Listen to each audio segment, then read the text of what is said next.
Hello everyone, SSC 25 batch আমাদের বাংলা দ্বিতীয় পত্র ক্র্যাশ কোর্সের আজকে হচ্ছে অষ্টম ক্লাসে।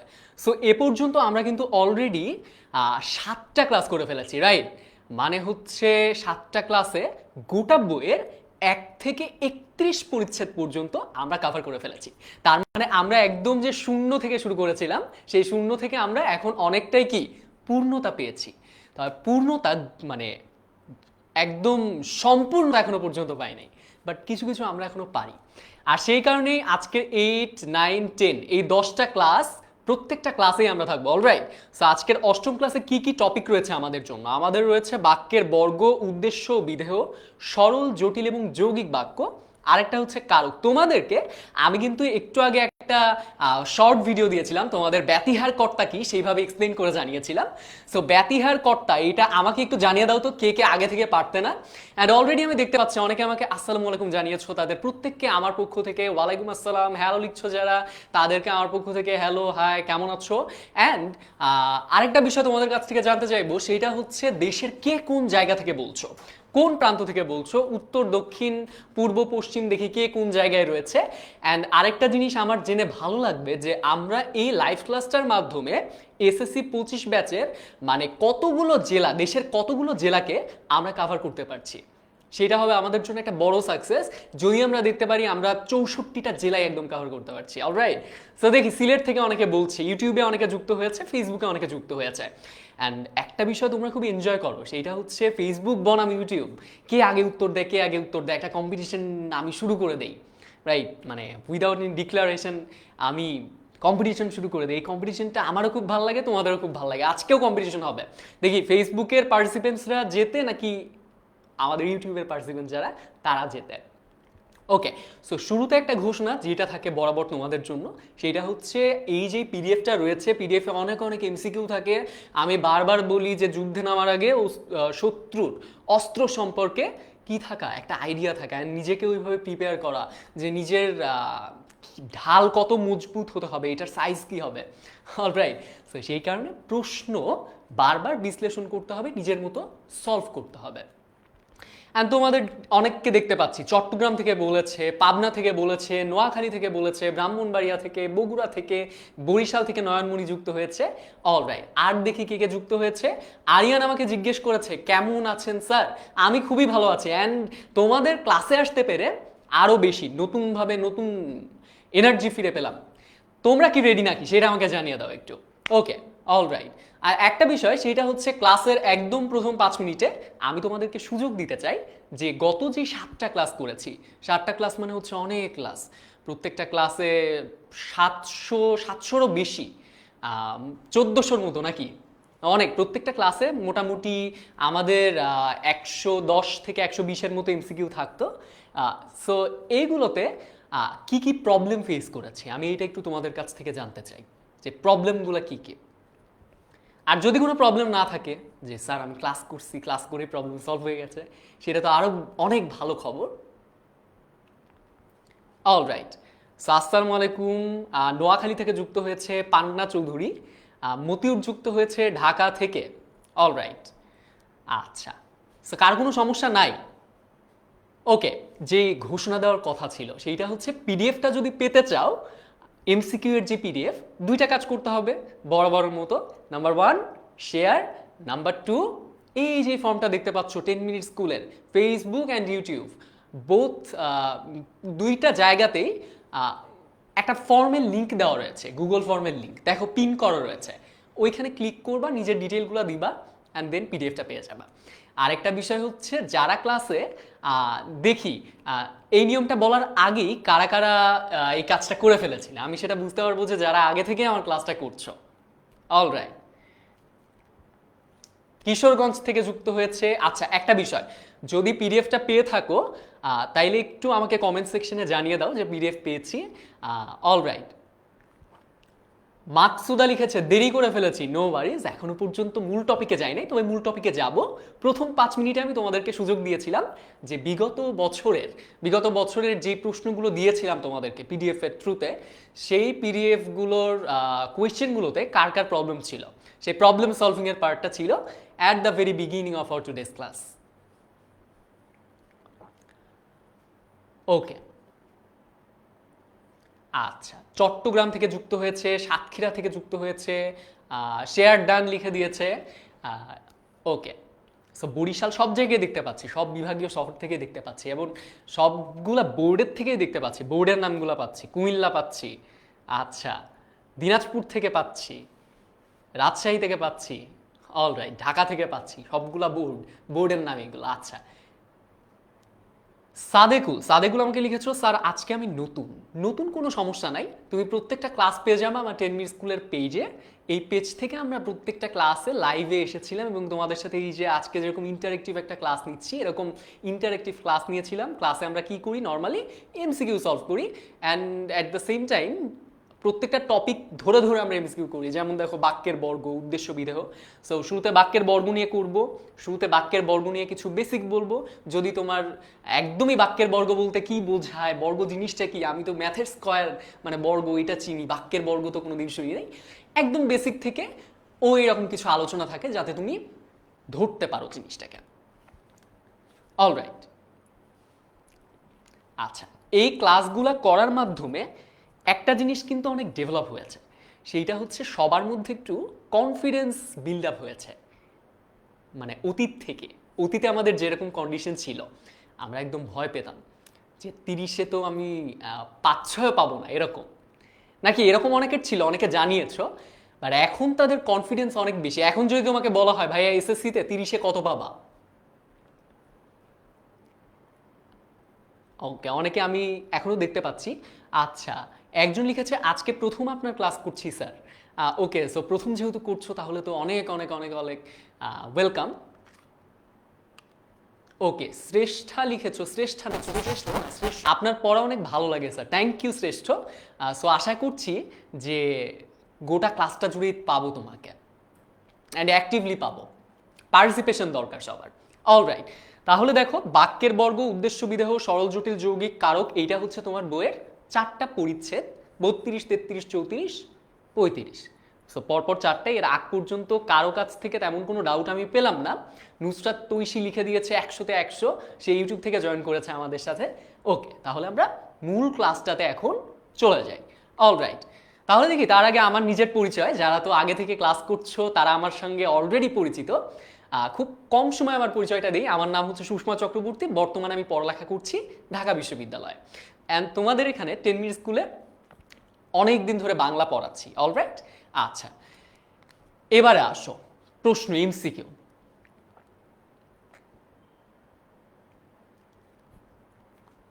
ওকে, সো সবাই রেডি কিনা, রেডি এমসিকিউ সলভ করার জন্য? আজকে খুব দ্রুত যাব, কিন্তু এই দ্রুততার মাঝখানেই তোমাকে ধরতে হবে যে আমার কোন জায়গায় সমস্যা আছে, কোনটা ভুল করেছি। আমি সবগুলোর এক্সপ্লেনেশন দিব। ওকে, সাহেরা আবার লিখেছো best teacher, thank you Sahera. Best স্টুডেন্টও হইতে হবে, সব স্টুডেন্ট বেস্ট এখানে।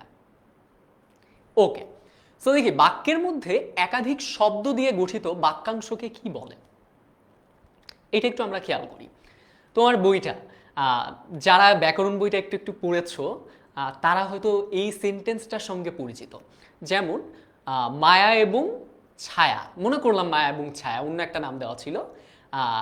খুব সকালে ঘুম থেকে উঠে তাদের বাড়ির সামনে দাঁড়িয়ে থাকা স্কুল বাসে উঠে পড়লো, এরকম একটা সেন্টেন্স আমরা পাই, তাই না? আচ্ছা, সেন্টেন্সের কথা কেন বললাম, কারণ সেইটা আমাদেরকে এই জিনিসটা বুঝতে সহায়তা করবে। তার আগে অ্যান্সারটা দেখতে চাই আমি তোমাদের কাছ থেকে, দেখি পারো নাকি। বর্গ, উদ্দেশ্য, বিধেয় এবং বাক্যাংশ।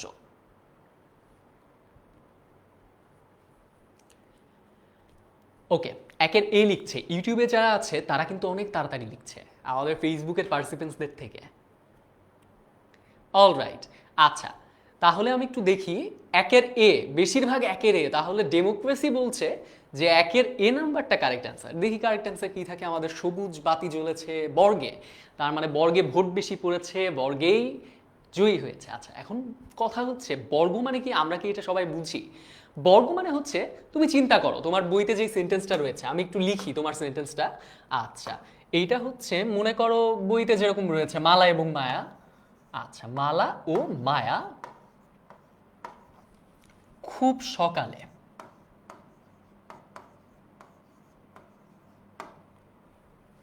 বাড়ির সামনে দাঁড়িয়ে থাকা।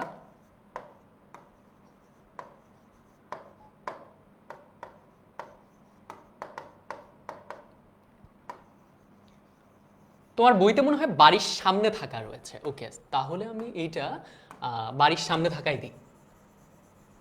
তাহলে তোমরা আবার দুইটা জিনিসের মধ্যে ওই যে পদ নির্ণয় করতে হবে আমাদের। বাড়ির সামনে থাকা স্কুল বাসে উঠে পড়ল।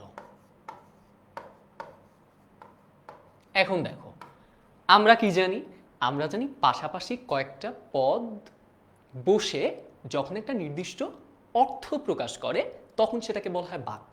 সিম্পল। আমরা এখন বড় থেকে শুরু করি, বাক্য থেকে শুরু করি।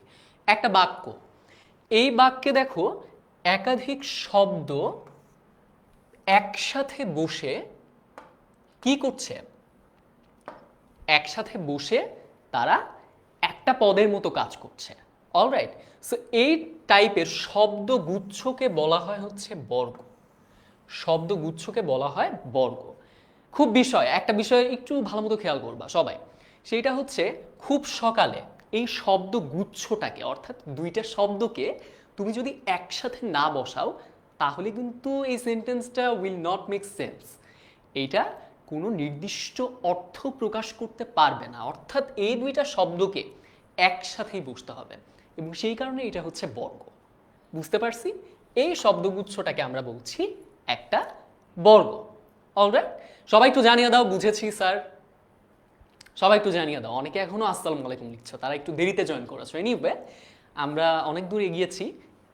কারেক্ট লিখেছে রেখা, রেখা লিখেছে কারেক্ট। Alright, clear. ফাতেমা লিখেছে ক্লিয়ার। আদ্রিতা লিখেছে ইয়েস ভাইয়া। আচ্ছা, বুঝতেছি স্যার, বুঝতেছি স্যার লিখেছে। আচ্ছা, বুঝতেছি না হইলে সমস্যা হইতো।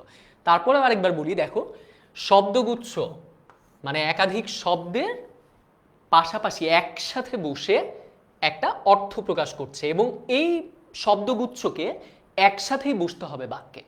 অলরাইট, সেই শব্দগুচ্ছটাকে আমরা কি বলছি, বাক্য। এখানে শব্দগুচ্ছের জায়গায় কি বলা হয়েছে, বাক্যাংশ, মানে বাক্যের অংশ। এই যে এক একটা অংশ, মালা ও মায়া খুব সকালে বাড়ির সামনে থাকা, বাড়ির সামনে থাকা হবে এখানে স্কুল বাসে উঠে পড়লো।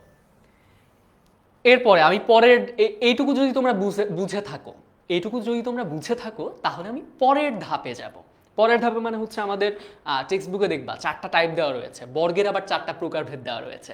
প্রকারভেদগুলো কিসের উপর ভিত্তি করে, সেইটা হচ্ছে এই বর্গটা মানে হচ্ছে দুইটা শব্দ একসাথে বসে, দুইটার বা ততোধিক শব্দ বা ওই বর্গটা একসাথে বসে কোন পদের মতো কাজ করছে। অ্যাকচুয়ালি পান্না লিখে দিয়েছে ক্লিয়ার, ওকে। আচ্ছা,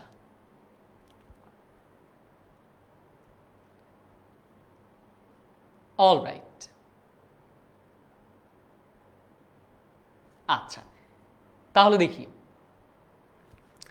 আচ্ছা, এখন দেখো এগুলা কোন পদের মতো কাজ করছে আমাদেরকে দেখতে হবে সেটা, এটা কোন পদের মতো কাজ করছে। তাহলে আমরা একটু খেয়াল করি, এখানে মালা এবং মায়া দুইটাই কিন্তু কি, এই যে ক্রিয়া, যে ক্রিয়া বর্গটা আছে উঠে পড়লো, দেখো দুইটা শব্দ, দুইটা শব্দ একসাথে বসেছে, রাইট? তাহলে এটাকে আমরা ক্রিয়ার মতো কাজ করছে, কাজ বুঝাচ্ছে, তাহলে এটা হচ্ছে ক্রিয়া বর্গ। স্কুল বাসে, স্কুল বাসে কি, স্কুল একটা নাউন, বাসে একটা নাউন। নাউন বললে আপনারা একটু ভালো বুঝেন, আপনারা বাংলার থেকে ইংলিশ একটু ভালো পারেন। সো দেখেন, নাউন স্কুল বাসে এটা হচ্ছে বিশেষ্য বর্গ। মালা এবং মায়া দুইটাই কি, দুইটা সাবজেক্ট না, মানে কি উদ্দেশ্য। সো এটা কি, এটা হচ্ছে দুইটাই নাম, দুইটাই হচ্ছে বিশেষ্য, তাহলে এগুলো হচ্ছে বিশেষ্য বর্গ। এখন দেখেন এই যে ক্রিয়াটা হয়েছে, ক্রিয়াটা কোন সময়ে হয়েছে, কখন, ক্রিয়াকে যদি কখন দিয়ে প্রশ্ন করেন কোন সময়ে, তাহলে ক্রিয়াকে মডিফাই করছে এটা খুব সকালে, তাহলে এটা হচ্ছে কি, ইংরেজিতে অ্যাডভার্ব পড়েছেন, বাংলায় ক্রিয়া বিশেষণ। বাড়ির সামনে থাকা, এখন চিন্তা করে দেখেন বাড়ির সামনে থাকা, বাড়ির সামনে থাকা এটা কি উঠে পড়লোকে মডিফাই করছে নাকি স্কুল বাসকে মডিফাই করছে, স্কুল বাসের কথা বলছে কিন্তু, তাহলে এটা কি স্কুল বাস যেহেতু বলছিলাম বিশেষ্য, তাহলে বাড়ির সামনে থাকা এটা হয়ে যাবে বিশেষণ। বুঝতে পারছেন বিষয়টা? সবাই একটু বলেন, সবাই একটু একসাথে বলেন যে বুঝছেন কিনা। অপু আহমেদ বলছে স্যার বুঝি নাই। কি বুঝি নাই ভাইয়া? অপু এদিকে রেখা লিখে দিয়েছে ক্লিয়ার ভাইয়া, ওকে। আদ্রিতা লিখেছে ক্লিয়ার। উত্তরা মজুমদার লিখেছে ক্লিয়ার স্যার। আকিবুল হাসান অন্তর ক্লিয়ার স্যার। বৃষ্টি ক্লিয়ার। ইউটিউবের সবাই মোটামুটি ক্লিয়ার লিখে দিয়েছে। আচ্ছা, ফেসবুকে আমি একটু তোমাদের থেকে রেসপন্সটা চাচ্ছি, একটু ফাস্ট করতে হবে আমাদেরকে, একটু বেশি অ্যাক্টিভ হতে হবে, পার্টিসিপেশন থাকতে হবে। ক্রিস্টাল ক্লিয়ার লিখে দিয়েছে, ওকে। তাসফিয়া লিখে দিয়েছে। আচ্ছা, বুঝছে সবাই। তাহলে আমরা পরের এমসিকিউতে যাই। যাব পরের এমসিকিউতে। Yes sir. আচ্ছা, যদি কারো কোনো সমস্যা থেকে থাকে, কোনটা বোঝো নাই, আচ্ছা একটা বিষয় করতে পারো, সেটা হচ্ছে আমার ক্লাসটা যখন করছো তুমি একই সাথে তোমার টেক্সট বুক যেটা রয়েছে, তোমার এনসিটিবি প্রণীত যে পাঠ্য বই আমরা পড়ি, সেই পাঠ্য বইটা তোমার সাথে রাখতে পারো। রাখো, এখন ওই বইটা দেখো আর আমার দিকে তাকাও, আমার কথাগুলো শোনো, দেন বুঝতে পারবো সব ক্লিয়ার হয়ে যাচ্ছে। আর আমি সবসময় বইয়ের এক্সাম্পলটাই দেবো, কারণ যারা হচ্ছে পরে বইটা নিজে নিজে পড়তে বসবা, তখন দেখা যাবে অনেক সময় মনে হবে যে এইটা তো বুঝতেছি না, ওই এক্সাম্পল দিয়ে স্যার বুঝাইছিল, এইটা তো এখন মিলাইতে পারতেছি না। সো এরকম হওয়ার কোনো চান্স নাই, সবগুলো এক্সপ্লেন করবো আলাদা আলাদা করে। অলরাইট, বিশেষণ বর্গটি আরেকবার বুঝেন। আচ্ছা আসেন তাইলে, বিশেষণ মানে কি? বিশেষণ মানে হচ্ছে কাকে, ক্রিয়াকে মডিফাই করে, নাকি বিশেষণ হচ্ছে নামপদকে মডিফাই করে? মডিফাই করে মানে তাদের দোষ, গুণ, অবস্থা, সংখ্যা ইত্যাদিকে বোঝায়। তাহলে দেখেন, বাড়ির সামনে থাকা এটা কি বলছিলাম, এটা হচ্ছে বিশেষণ বর্গ। বাড়ির সামনে থাকা এটা হচ্ছে বিশেষণ বর্গ বলছিলাম, তাই না? আচ্ছা, এবারে আমাকে একটু বলেন, বাড়ির সামনে থাকা এইটুকু, এই অংশটুকু, বাক্যাংশটুকু, স্কুল বাস আমরা জানলাম কি বিশেষ্য, আর উঠে পড়লো হচ্ছে ক্রিয়া। খুব সকালে উঠে পড়লো, খুব সকালে, এই বর্গটা উঠে পড়লোকে নির্দেশ করছে যে কখন উঠে পড়লো।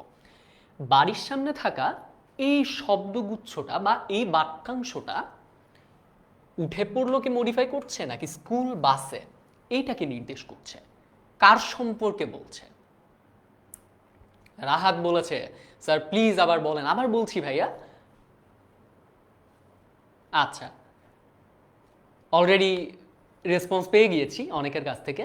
আচ্ছা দেখেন, তাহলে যেহেতু এটা স্কুল বাস মানে বিশেষ্য বর্গ সম্পর্কে বলছে, তাহলে বিশেষ্যকে, যে বিশেষ্য সম্পর্কে দোষগুণ, অবস্থা, সংখ্যা বুঝায়, বিশেষ্যকে নির্দেশ করে, সে হচ্ছে বিশেষণ।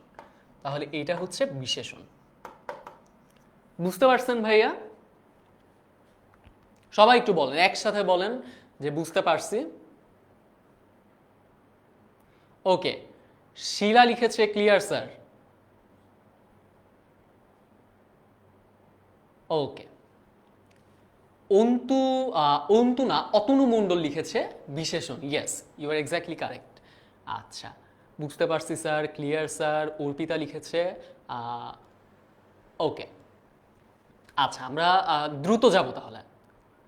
ওকে, সবাই জানিয়ে দিয়েছে। আচ্ছা, তাহলে পরের প্রশ্নে আমরা যাই। কেবল আমরা একটা এমসিকিউ সলভ করছি, তাহলে খুব দ্রুত করতে হবে আমাদেরকে। অলরাইট, তাহলে দ্বিতীয় প্রশ্ন দেখতে পাচ্ছ তোমরা, যোজক দ্বারা দুইটি বিশেষ্য যুক্ত হয়ে কোন বর্গ তৈরি করে?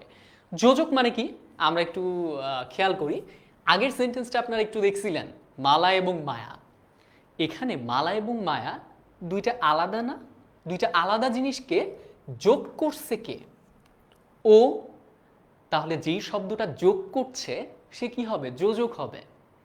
আচ্ছা, তাহলে যোজক দ্বারা দুইটি বিশেষ্য যুক্ত হয়ে কোন বর্গ তৈরি করে? আপনি যদি আগের সেন্টেন্সটার দিকে একটু তাকান, তাহলে কিন্তু এটা আপনার কাছে ক্লিয়ার হয়ে যাবে।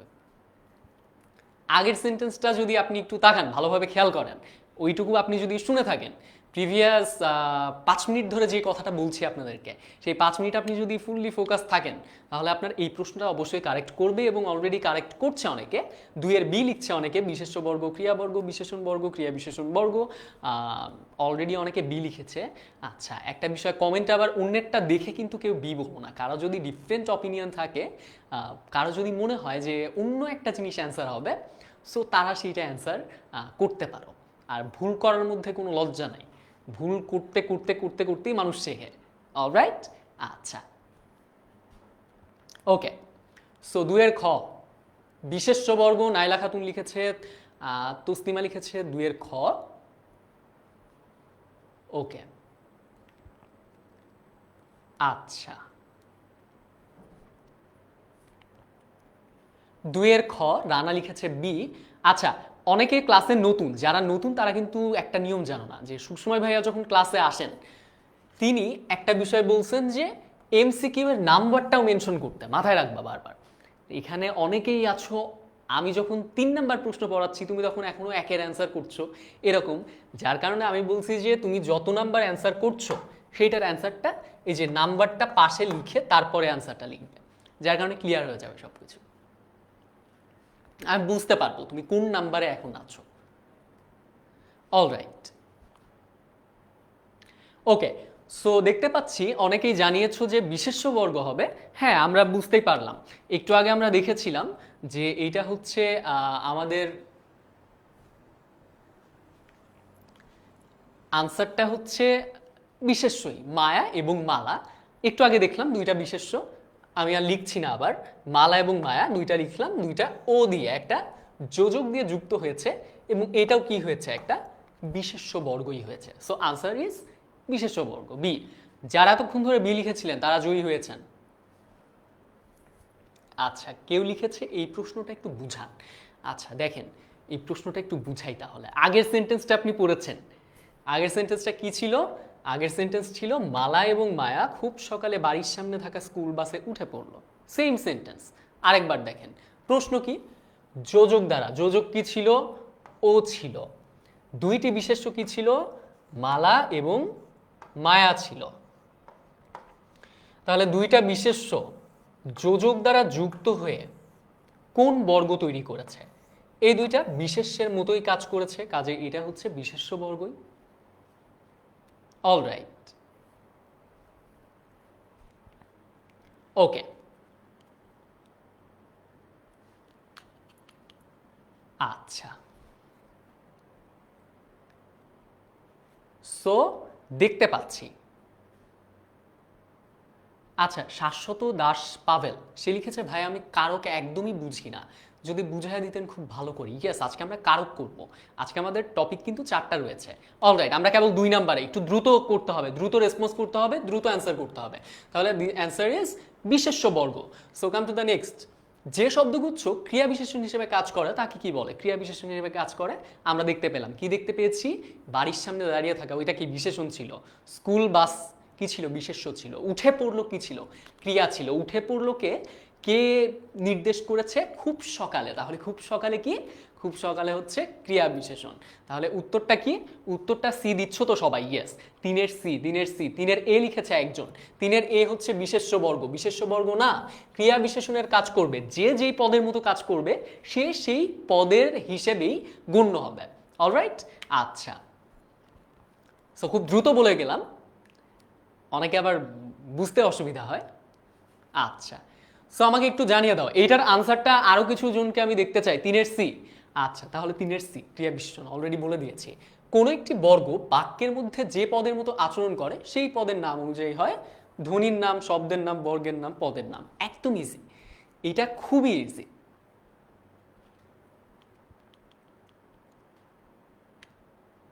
আচ্ছা, একটু জানিয়ে দাও আমাকে যে বর্গ, কোনো একটি বর্গ বাক্যের মধ্যে যে পদের মতো আচরণ করে সেই পদের নাম অনুযায়ী হয় ধ্বনির নাম, শব্দের নাম, বর্গের নাম নাকি পদের নাম। এটা খুবই ইজি।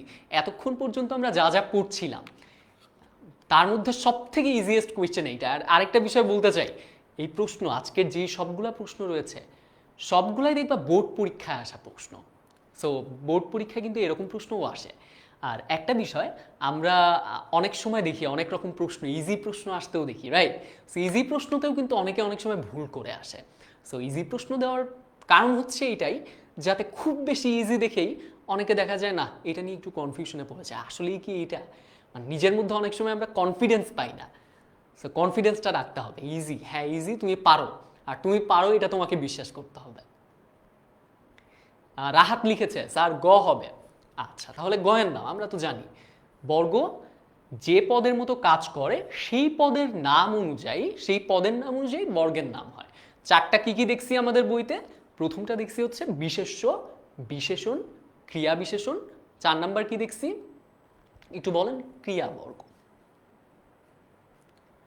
অলরাইট। আচ্ছা, এর পরের প্রশ্নে আমরা চলে যাই। সে লিখছে আর হাসছে। সে লিখছে আর হাসছে কোন বর্গ? আচ্ছা, এখানে লিখছে আর হাসছে, দুইটা ক্রিয়া একসঙ্গে যুক্ত হয়েছে, দুইটা ক্রিয়া একসঙ্গে যুক্ত হয়েছে, একটা যোজক দিয়ে, আর দিয়ে। একটু কনফিউজড করার ট্রাই করছি তোমাদেরকে, দেখি তোমরা কনফিউজড হও নাকি, ঠিক অ্যান্সারটা করতে পারো কিনা তোমরা। ওকে, একের পর এক দেখছি আমি আনসার দিয়ে যাচ্ছে ইউটিউবে, খুবই ফাস্ট দিচ্ছে এরা। 5-এর সি, 5-এর সি, 5-এর C C C C C, অনেকগুলা সি দিয়ে দিছে এরা, তার মানে খুবই একদম অনড় তাদের অবস্থানে। আচ্ছা, একটু ডিফারেন্ট অ্যান্সার পাচ্ছি না, তার মানে সি হওয়ার কথা, তাই না? ক্রিয়াবর্গ। দেখো, দুইটা ক্রিয়া, সে লিখছে আর হাসছে, সাবজেক্ট, সাবজেক্ট কি কাজ করছে? কাজ করা বোঝাচ্ছে, তাহলে এটা ক্রিয়াবর্গ, খুব ইজি, এটার কোনো ডাউট নাই।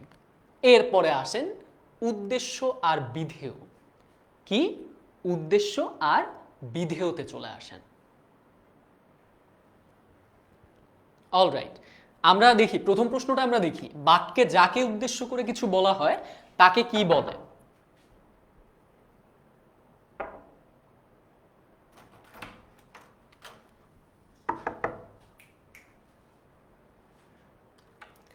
বাক্যে যাকে উদ্দেশ্য করে কিছু বলা হয় তাকে কি বলে?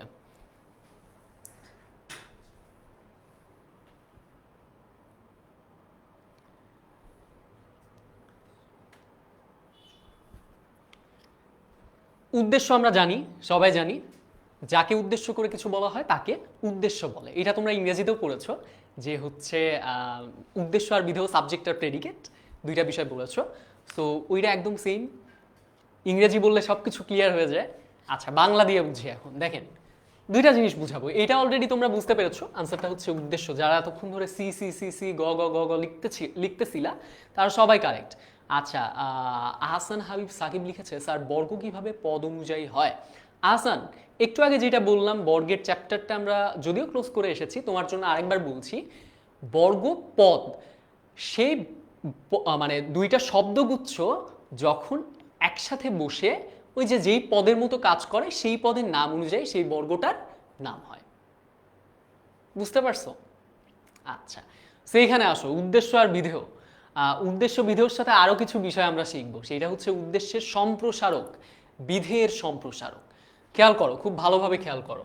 একটা ছেলেটি, মনে করো ছেলেটি ছেলেটি ফুটবল খেলছে। আমরা খুব সুন্দরভাবে জানি, ইংরেজিতে পড়ছি আমরা, যে যার সম্পর্কে বলা হয় সে হচ্ছে সাবজেক্ট, যেই সাবজেক্ট সেই উদ্দেশ্য, যা বলা হয় সেইটা হচ্ছে অবজেক্ট, বাংলায় হচ্ছে বিধেয়। প্রেডিকেটও বলা হয়, যদিও একটু পার্থক্য রয়েছে অবজেক্ট আর প্রেডিকেটের মধ্যে, আমরা বাংলা দিয়ে বুঝি। যার সম্পর্কে বলা হচ্ছে সে হচ্ছে উদ্দেশ্য, যা বলা হচ্ছে উদ্দেশ্য সম্পর্কে সেইটা হচ্ছে বিধেয়। তাহলে কার সম্পর্কে বলা হচ্ছে? ছেলেটি ফুটবল খেলছে, ছেলেটির সম্পর্কে বলা হচ্ছে। ফুটবল খেলছে, কি বলা হচ্ছে ছেলেটি সম্পর্কে? সে ফুটবল খেলছে। তাহলে যা বলা হচ্ছে সেইটা হচ্ছে বিধেয়। তাহলে উদ্দেশ্য পড়লাম, বিধেয় পড়লাম। আরো দুইটা শব্দ আছে, একটা হচ্ছে পূরক আর একটা হচ্ছে প্রসারক। প্রসারক বলা হয় অথবা সম্প্রসারকও বলা হয়। কি বলা হয়? সম্প্রসারক। উদ্দেশ্যের প্রসারক বা উদ্দেশ্যের সম্প্রসারক, দুইটা জিনিস একই। অনেক সময় শব্দের ভিন্নতার কারণে আপনারা একটু ডাউটে পড়ে যান, সমস্যায় পড়ে যান। ওকে, তো আসেন দেখেন, এখন এই ছেলেটি সম্পর্কে যদি অতিরিক্ত তথ্য দেয়, যেমন আমি বলি ছেলেটি ফুটবল খেলছে, আমি যদি বলি কি বলতে পারি, বলতে পারি ছেলেটি সম্পর্কে যেমন হচ্ছে চশমা পরা ছেলেটি, চশমা পরা ছেলেটি, ছেলেটি সম্পর্কে আর কোনো তথ্য আমরা জানি না, চশমা পরা ছেলেটি ফুটবল খেলছে। চশমা পরা ছেলেটি আমি যদি বলি ভর দুপুরে স্কুল মাঠে ফুটবল খেলছে, তাহলে দেখো ছেলেটি সম্পর্কে তথ্য দিল হচ্ছে চশমা পরা, এক্সট্রা অতিরিক্ত তথ্য দিল, মানে জিনিসটা কি, উদ্দেশ্যকে আরেকটু প্রসারিত করলো। যে উদ্দেশ্য ছেলেটা কোন ছেলেটা, ছেলেটাকে চেনার একটু ইজিয়ার হবে, ওইটাকে আরেকটু প্রসারিত করলো। একদম চশমা পরা ছেলেটি বিধেয়কে প্রসারিত করলো, ভর দুপুরে স্কুল মাঠে খেলছে, তাহলে যেইটা উদ্দেশ্যকে সম্প্রসারিত করলো সেইটা হচ্ছে উদ্দেশ্যের সম্প্রসারক, আর এইটা হচ্ছে বিধেয়ের প্রসারক বা সম্প্রসারক। এখন কথা হচ্ছে আমাদের পূরক জিনিসটা কি, পূরক জিনিসটা কি কেউ কি বলতে পারবা? ওকে, আমাকে একটু বলো পূরক জিনিসটা কি, এটা কি কেউ বলতে পারবা? কারো কাছ থেকে যদি আনসার না পাই তাহলে তো একটু কষ্ট পাবো, একটু আনসার চাচ্ছি তোমাদের কাছ থেকে। তোমাদের এমসিকিউ আসবে, সো এমসিকিউ আসার জন্য যেভাবে পড়তে হয় সেভাবে একটু পড়ার চেষ্টা করো। আচ্ছা, সবাই বুঝতে পারছে? ওকে, আমরা একটু ফাস্ট যাব। দেখেন, এই জিনিসটা বিধের সম্প্রসারক, এই জিনিসটা হচ্ছে উদ্দেশ্যের সম্প্রসারক। এখন উদ্দেশ্যের বিধের যে ক্রিয়াটা রয়েছে, সেই ক্রিয়ার আগে যে বিশেষ্যটা আছে, যে ফুটবল খেলছে, ওই বিশেষ্যটাকে বলা হয় পূরক। আমরা বুঝতে পারছি বিষয়টা? আমাকে একটু জানিয়ে দাও। এরপরে তোমাদের আরো কিছু প্রশ্ন রয়েছে, তো সেই প্রশ্নগুলো আমাদেরকে করতে হবে।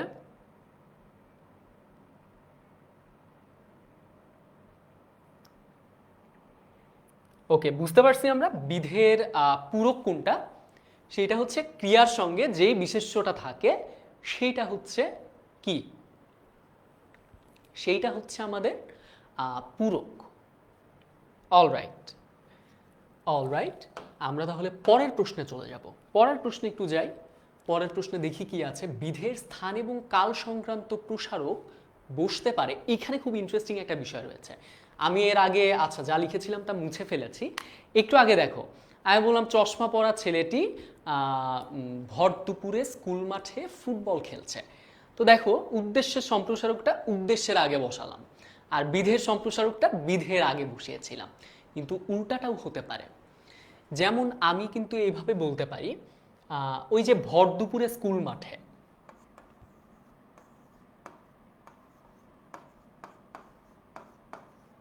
ভর দুপুরে স্কুল মাঠে চশমা পরা ছেলেটি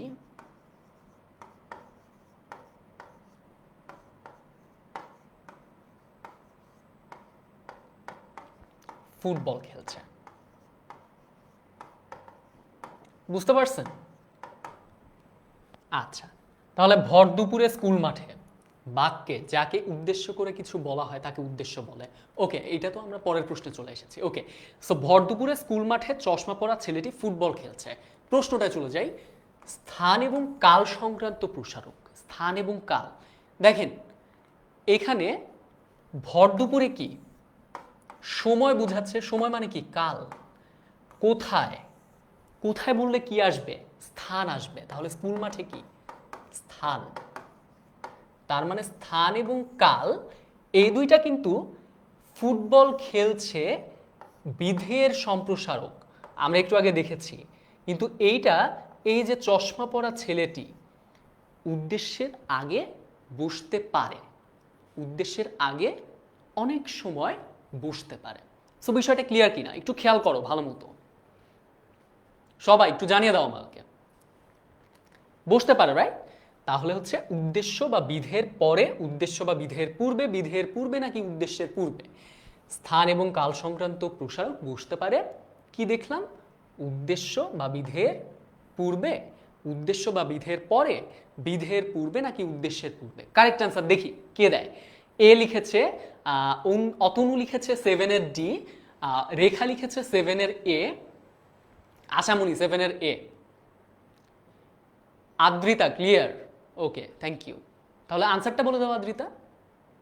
আদ্রিতা 7-এর এ। রাইটিং পার্ট নিয়ে সাজেশন দেন। আচ্ছা রাইটিং পার্ট আমরা এই পার্টটা শেষ করি, এমসিকিউ আগে নিশ্চিত করি, তারপরে যাব আমরা। আচ্ছা ফাতিমা লিখেছো ভাইয়া বুঝি নাই, কি বুঝি নাই ভাইয়া? আচ্ছা আরেকবার বলি, ফাতিমা, ফাতিমার মতো আরো যারা আছো তাদের প্রত্যেকের জন্য দেখো, স্থান এটা কি বুঝাচ্ছে, কাল বুঝাচ্ছে, টাইম বুঝাচ্ছে, স্থান বুঝাচ্ছে। আমরা কি দেখছিলাম, এই দুইটা অ্যাকচুয়ালি বিধেয়ের সম্প্রসারক, কারণ বিধেয় সম্পর্কে, ফুটবল খেলছে, কোথায় ফুটবল খেলছে, কখন ফুটবল খেলছে, স্থান এবং কাল সম্পর্কে কি অতিরিক্ত তথ্য দিচ্ছে। তাহলে এই যে ছেলেটির আগে বসলো না, ভর দুপুরে স্কুল মাঠে চশমা পরা ছেলেটি ফুটবল খেলছে, এটা তো বিধেয়, এইটা বিধের আগে না বসে উদ্দেশ্যের আগে বসেছে। তাহলে কি হবে অ্যান্সারটা, উদ্দেশ্যের পূর্বে। বুঝতে পারছেন? অলরাইট, আচ্ছা ওকে সবাই বুঝতে পেরেছে। আচ্ছা এবারে আসো, এবারে হচ্ছে বিধেয় ক্রিয়ার বিশেষ্য অংশকে কি বলা হয়, বিধেয় ক্রিয়ার বিশেষ্য অংশকে কি বলা হয়। একটু আগে যেই সেন্টেন্সটা বললাম যে হচ্ছে ফুটবল খেলছে, ফুটবলটা ছিল হচ্ছে বিশেষ্য। ফুটবল, এরপরে আপনি মনে করতে পারেন যে ক্রিকেট খেলছে, রাইট? যে আমরা ওই যে জিনিসটা থাকে, বই পড়ছে, যেমন মনে করেন রহিম খুব সকালে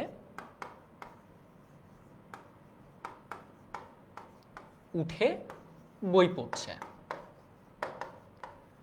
সো এই যে বিধেয়, এটা বিধেয় না, খুব সকালে উঠে গোটাটাই, সে যে বই, যে ক্রিয়াটা আছে, পড়ছে ক্রিয়া, পড়ছের সাথে যে বিশেষ্যটা রয়েছে, এই বিশেষ্যটা কি, এটা হচ্ছে প্রসারক, যোজক, পূরক নাকি বলক। কি বলা হয় এটাকে, একটু আগে বলেছিলাম সবাইকে। দেখি কে কে পারে। মারুফ লিখেছে পূরক, জাকিয়া লিখেছে গ, বায়াজিদ বোস্তামি লিখেছে 8-এর সি, পুষ্পিতা লিখেছে 8-এর সি, আদ্রিতা 8-এর সি সি সি। আচ্ছা সি সি সি, 3টা সি, একটা সি নিলাম, 3টা সি নেই নেই। ওকে 8-এর সি, সবাই সি এর পক্ষে, তার মানে পূরক। আমি একটু আগে বলেছিলাম উদ্দেশ্যের সম্প্রসারক কোথায় বসে, উদ্দেশ্যের সম্প্রসারক দেখো, উদ্দেশ্যের সম্প্রসারক কি কার সামনে বসে, উদ্দেশ্যের আগে বসে। বিধের সম্প্রসারক বিধের আগে বসে, তবে বিধের সম্প্রসারক যখন একটু আগে দেখলাম স্থান এবং কাল বুঝায়, তখন সেটা উদ্দেশ্যের আগে বসতে পারে। বুঝতে পারছো বিষয়টা? সবাই একটু আমাকে জানা দাও। ওকে সো উদ্দেশ্যের পূর্বে। এরপর দেখো এমসিকিউ 10, একটু তাড়াতাড়ি যেতে হবে আমাদেরকে, খুব দ্রুত আনসার করতে হবে। আচ্ছা ক্লিয়ার, সামিয়া লিখেছে ক্লিয়ার, ওকে। সো দেখো বাক্যের উদ্দেশ্য বিধেয়কে প্রসারিত করা হয় যেসব শব্দ বর্গ দিয়ে, সেগুলোকে কি বলে আমরা খুব সুন্দর মতো জানি, সেগুলোকে প্রসারক বলে। এমসিকিউ প্রশ্নটা যখন দেখবেন, এই যে প্রসারণ, বানানটা খেয়াল করবেন, কি খেয়াল করবেন, বানান। দেখবেন কনফিউজিং করে দুইটা অপশন দেওয়া থাকবে, দুইটা অপশনের মধ্যে আপনি একটু কনফিউজড হয়ে যাবেন, না দেখে তাকে দাগায় দিবেন, সেরকম করবেন না। নিচের কোন বাক্যে বিধেয় বিশেষণ আছে, একটু খেয়াল করো, লোকটা পাগল, আধা কেজি চাল, খুব ভালো খবর, তৃতীয় প্রজন্ম। একটু খেয়াল করো, খুব ভালো মতো খেয়াল করো, বিধেয় বিশেষণ আছে। আচ্ছা বিশেষণ কোনটা, যে হচ্ছে বিশেষণ কোনটা, বিশেষ্য বা সর্বনামকে মডিফাই করবে, তার দোষগুণ অবস্থা সংখ্যা পরিমাণ বোঝাবে। তাহলে অ্যান্সারটা দেখি, 11-এর এ অনেকে লিখছে লোকটা পাগল, মুনিরা লিখেছে আবার 11-এর বি, সাইয়ারা লিখেছে 11-এর সি। খুব ভালো খবর। দেখি আমাদের আনসার কোনটা। আমাদের আনসার হচ্ছে লোকটা পাগল, এটা বলা হচ্ছে বিধেয় বিশেষণের কথা বলা হচ্ছে। অলরাইট, আচ্ছা এরপর দেখি, ভুবনের ঘাটে ঘাটে ভাসিছে বাক্যটিতে কি যোগে বিধের সম্প্রসারণ হয়েছে? ক্রিয়া বিশেষণ, বিধেয় বিশেষণ, ক্রিয়া বিশেষণীয় বিশেষণ, নাকি কারকাদি? অপশন দেখে এটা বোঝা অনেকটা ইজিয়ার, তাই না? 11-12 নাম্বার একটু দ্রুত করতে হবে, ফাস্ট। 12 দেখি, অনেকে লিখছে এখনো পর্যন্ত, নাফিজা এখনো পর্যন্ত 10-10-এর সি রয়েছে। আচ্ছা সবার আগে দেখি তসলিমা উত্তর দিয়েছে 12-এর সি। আদ্রিতা লিখেছে 12-এর বি। দেখি সি না বি, সি না বি, বিধেয় বিশেষণ না। ভুবনের ঘাটে ঘাটে ভাসিছে বাক্যটিতে বিধের যে সম্প্রসারণ সেইটা হচ্ছে কারকাদি। এরপর দেখেন, কুখ্যাত ডাকাত দল ধরা পড়েছে, এ বাক্যে উদ্দেশ্যের সম্প্রসারণ ঘটেছে কিভাবে? এই বাক্যের উদ্দেশ্য কোনটা, কার সম্পর্কে বলা হচ্ছে? বাক্যে কাকে? ডাকাত সম্পর্কে বলা হচ্ছে। তাহলে ডাকাতকে সম্প্রসারণ করছে কে? দল ধরা পড়েছে, ধরা পড়েছে ওইটাকে দল, ওইটার সাথে দল। আচ্ছা তাহলে ডাকাত দল এইটাকে সম্প্রসারিত করেছে কুখ্যাত, উদ্দেশ্যের সম্প্রসারণ। তাহলে কুখ্যাত এটা কি সমার্থক বাক্যাংশ, ক্রিয়া বিশেষণ, বিশেষণ নাকি বিশেষণ স্থানীয় বাক্যাংশ? একটু খেয়াল করেন খুব ভালো মতো। কুখ্যাত একটা শব্দ, ক্রিয়া বিশেষণ আগে বাদ দিয়ে দিচ্ছি, বিশেষণ অথবা বিশেষণ স্থানীয় বাক্যাংশ, এই দুইটার যে কোনো একটা হবে। এরকম এখনো পর্যন্ত মানে ধরে রাখছি, এরকম অ্যান্সারটা হবে। সো এইরকম একটা কন্ডিশনে আপনারা 13, এখনো পর্যন্ত অনেকে 12-র আনসার দিচ্ছেন। এনিওয়ে দেখেন, কুখ্যাত ডাকাত দল ধরা পড়েছে। এখন কুখ্যাত এটা কি বাক্যাংশ নাকি এটা একটা শব্দ? এটা একটা শব্দ। তাহলে আনসারটা কি হবে? বিশেষণ। বিশেষণ স্থানীয় বাক্যাংশ না, বিশেষণ। অলরাইট, এরপরে আসেন, সজল স্কুলে যায় বাক্যের উদ্দেশ্য কোনটা? বাক্যের উদ্দেশ্য কে স্কুলে যায়, কার স্কুলে যাওয়ার সম্পর্কে বলা হচ্ছে? সজল সম্পর্কে বলা হচ্ছে। তাহলে আনসারটা হচ্ছে সজল কি উদ্দেশ্য? খুব সহজ। সেলিম সাহেবের ছেলে সুমন গাছতলায় বসে বই পড়ছে, এখানে বিধের পূরক কোনটা? আমি বলছিলাম না একটু আগে, ক্রিয়ার সাথে যেই বিশেষ্যটা থাকে সেইটা হচ্ছে বিধের পূরক। তাহলে হচ্ছে এখানে কোনটা হবে? বই হবে আনসার। এরপরে দেখেন, বাক্যের কোন অংশে ক্রিয়া থাকে? কোন অংশ বলতে উদ্দেশ্য নাকি বিধেয়? বাক্যের কর্তা অসম্ভব আনসার, কর্ম অসম্ভব, উদ্দেশ্য অসম্ভব, বিধেয়। উত্তরটা হচ্ছে বিধেয়। আচ্ছা, কার কোনো সমস্যা হলে আমাকে মাঝখানে বলতে পারো। এরপরে দেখেন, লোকটি ধনী কিন্তু কৃপণ, কোন ধরনের বাক্য? লোকটি ধনী কিন্তু কৃপণ। এইবারে চলে আসলাম আসল জায়গায়, সেটা হচ্ছে আমাদের সরল জটিল যৌগিক। রাইট, কি কি? সরল জটিল এবং যৌগিক। খুব সুন্দর মতো খেয়াল করেন, সরল বাক্য কাকে বলে, জটিল বাক্য কাকে বলে, এবং যৌগিক বাক্য কাকে বলে। খুব ভালো মতো খেয়াল করেন। সরল বাক্য সবসময় মনে রাখবেন একটা সমাপিকা ক্রিয়া। কি? একটা সমাপিকা ক্রিয়া।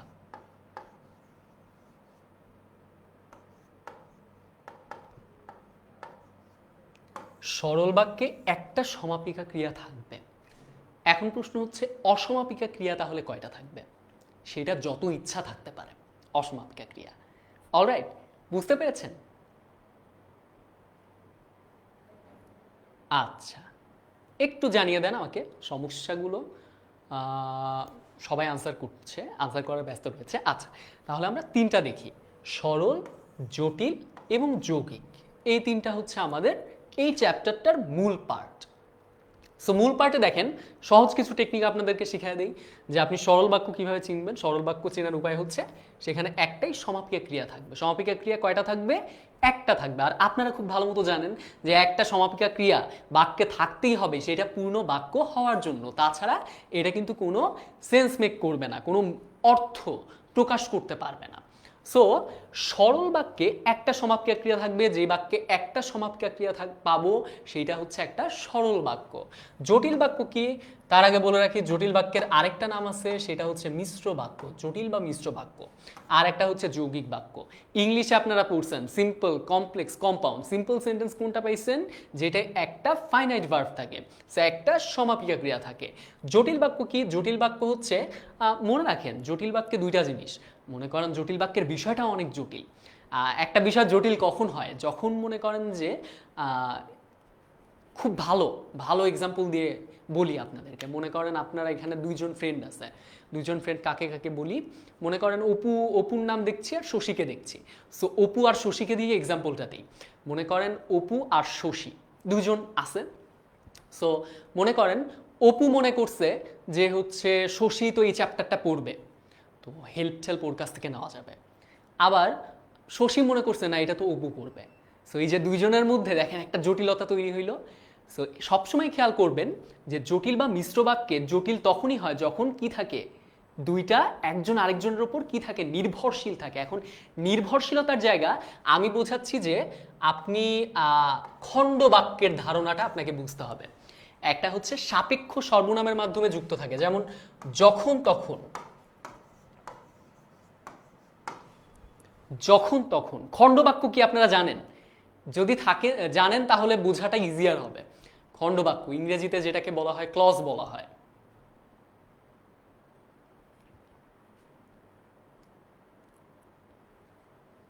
বলেন একটু, খণ্ডবাক্য জানেন? আচ্ছা, যদি জানেন তাহলে আমি একটা এক্সাম্পল আপনাকে দেই। যেমন যখন সূর্য যখন সূর্য উঠবে তখন অন্ধকার দূরীভূত হবে, একটা সেন্টেন্স আমি বললাম। অথবা আপনাদের বইতে যেটা রয়েছে, আপনাদের বই থেকে আমি একটা বলতে পারি, সেইটা হচ্ছে মনে করেন যদি তুমি যাও তবে আমার দেখা পাবে। যদি তুমি মনোযোগ দিয়ে পড়ালেখা করো, যদি তবু, যদি তুমি মনোযোগ দিয়ে পড়ালেখা করো তবেই তুমি পরীক্ষায় ভালো রেজাল্ট করবা। বুঝতে পারছো? যদি তুমি সবার আগে উত্তরটা দিতে পারো তবেই আমি তোমার নামটা পড়ব। সো দেখো এখানে ওই যে নির্ভরশীলতার কথা বললাম, যে একটা খণ্ড বাক্য আরেকটা খণ্ড বাক্যের উপর নির্ভরশীল থাকে। কিভাবে থাকে, যেমন দেখো যদি তুমি সবার আগে উত্তরটা দিতে পারো, এই পর্যন্ত বললাম, এই পর্যন্ত কি কোনো পূর্ণ অর্থ প্রকাশ করে শব্দটা, শব্দগুলো পূর্ণ অর্থ প্রকাশ করে বাক্যাংশটুকু? করে না। এই যে আফরা একটা এক্সাম্পল দিয়েছে, যেখানে বাঘের ভয় সেখানে সন্ধে হয়।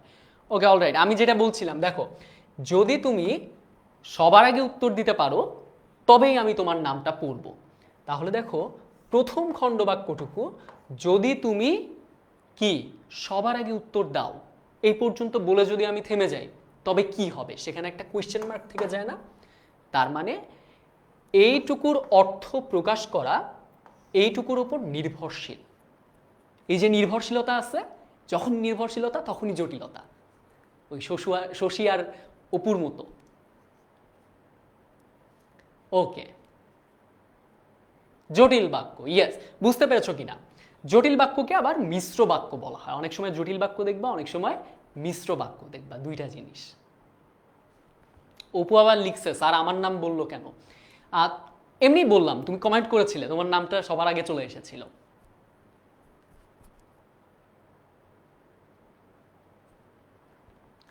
ক্লিয়ার, শশী লিখেছে ক্লিয়ার। অপু তোমার কাছে ক্লিয়ার কিনা? আচ্ছা, নুসরাত, সবাই লিখেছে 17-এর এ অ্যান্সার করেছে সবাই। আচ্ছা, আনসারে পরে যাচ্ছে, আমি একদম বেসিকটা তোমাদেরকে বলে রাখলাম আগে থেকে, যে গোটা চ্যাপ্টারটা অ্যাকচুয়ালি কি পড়তে যাচ্ছি আমরা। সো তাসনিমুন নাহার বুশরা, অনেক বড় নাম, সে লিখেছে ক্লিয়ার। অলরাইট, যদি ক্লিয়ার হয় তাহলে আমরা চলে যাই। আসেন তাইলে, তাহলে সরল শিখলাম, জটিল শিখলাম। এখন যৌগিক কি? ইংলিশে শিখছেন কম্পাউন্ড। কম্পাউন্ডে কি থাকে? অ্যান্ড অর বাট থাকে। স্যান্ডের বাংলা কি? এবং, ও, আর, এইগুলো থাকে। একটা জিনিস খেয়াল করবেন, যৌগিক বাক্যে দুইটা সমাপিকা ক্রিয়া সম্মিলিত দুইটা খণ্ড বাক্য। যেমন আমি কি বলতে পারি, এই বাক্যটাকে যদি বলি, তুমি উত্তর দাও, তারপরে আমি তোমার নাম পড়ব। সো দেখো, তুমি উত্তর দাও, সেন্টেন্স এতটুকু শেষ। তারপরে কি? তারপর একটা সংযোজক, তারপরে হচ্ছে আমি তোমার নাম পড়ব। বুঝতে পারছো? এই যে দুইটা সমাপিকা ক্রিয়া, দুইটা সমাপিকা ক্রিয়াযুক্ত দুইটা খণ্ডবাক্যকে একটা সংযোজক দিয়ে যুক্ত করা। অনেক সময় এই সংযোজকের বদলে কমাও ব্যবহার করা হয়, কমা ব্যবহার করা হয়, কোলন ব্যবহার করা হয়, ড্যাশ ব্যবহার করা হয়। তো অনেক বিস্তারিত বিষয় এটা। এনিওয়ে, আমি সব কিছু মুছে দিচ্ছি। আরেকটা বিষয় মনে রাখবে, সেইটা হচ্ছে এই যে যখন, তখন, যদি, তবে, এইগুলা দেখো, এইগুলা জোড়ায় জোড়ায় জোড়ায় জোড়ায় সর্বনাম থাকে। তো জোড়ায় জোড়ায় যেই যোজকগুলা আছে, এই জোড়ায় জোড়ায় যোজক যেগুলা, এগুলার একটা নাম আছে। এগুলা হচ্ছে সাপেক্ষ যোজক। এগুলা সাপেক্ষ যোজক। এখন সাপেক্ষ যোজক আবার সাপেক্ষ সর্বনাম থাকতে পারে, যেমন যিনি, তিনি, যে, সে। যে ভালো মতো ক্লাস করে সে পরীক্ষাতেও ভালো রেজাল্ট করে। বললাম তাহলে এটা কোন বাক্য? এটা হচ্ছে জটিল বা মিশ্র বাক্য। তাহলে যে আর সে, এটা কি? যে আর সে দ্বারা কি নামের পরিবর্তে বসে? রহিম আর করিমের পরিবর্তে যে কোনো হতে পারে। এই যে ফাহাদ, ফাহাদ আর সামিয়ার পরিবর্তে ফাহিম, শাহিন, তোমাদের নাম দিয়ে এক্সাম্পল দিচ্ছি। বুঝতে পেরেছো? সবাই একটু জানিয়ে দাও বুঝতে পেরেছো কিনা।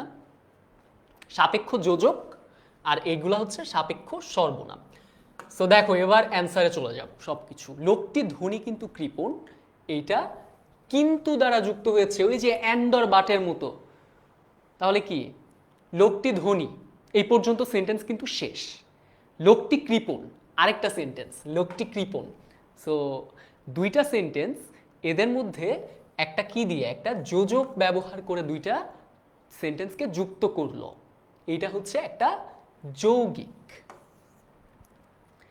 তাহলে কি মনে রাখতে বলছি? সরলের ক্ষেত্রে একটা সমাপিকা ক্রিয়া, জটিলের ক্ষেত্রে সাপেক্ষ যোজক, সাপেক্ষ সর্বনাম, যৌগিকের ক্ষেত্রে দুইটা সমাপিকা ক্রিয়া এবং তাদের মধ্যে একটা যোজক দিয়ে যুক্ত করা হয়। যোজকের পরিবর্তে অনেক সময় কি ব্যবহার করা হয়? কমা ব্যবহার করা হয়, কোলন ব্যবহার করা হয়, ড্যাশ ব্যবহার করা হয়, সেমিকোলন ব্যবহার করা হয়। অলরাইট, তো আসেন এরপরে দেখেন, যতই পরিশ্রম করবে ততই ফল পাবে। যতই, ততই, যতই, ততই। বুঝতে পারছেন? যতই পরিশ্রম করবেন ততই ফল পাবেন। বাক্যের এইটুকু যদি আমি মুছে দেই, যতই পরিশ্রম করবে, কোনো অর্থ প্রকাশ করে? করে না। মানে এই খণ্ড বাক্যটুকু এই খণ্ড বাক্যের ওপর নির্ভরশীল। নির্ভরশীলতার জায়গা আমি কি বলছিলাম? এইটা হচ্ছে জটিল। নির্ভরশীলতা মানেই জটিলতা, মনে রাখবেন সবসময়, নির্ভরশীলতা মানেই জটিলতা। অলরাইট, আচ্ছা, তাহলে এটা হচ্ছে জটিল বাক্য। জটিল বাক্যকে সরল বাক্যে রূপান্তরের সময় কি কি বাদ দিতে হবে একটু খেয়াল করেন তো দেখি। জটিল বাক্যকে সরল বাক্যে রূপান্তরের সময় কি কি বাদ দিতে হবে? সর্বনাম ও যোজক, বিশেষণ ও ক্রিয়া, সাপেক্ষ সর্বনাম এবং সাপেক্ষ যোজক, নাকি সর্বনাম ও ক্রিয়া? একটু কেয়ারফুলি বলেন ভাইয়া। আমি দেখতে পাচ্ছি।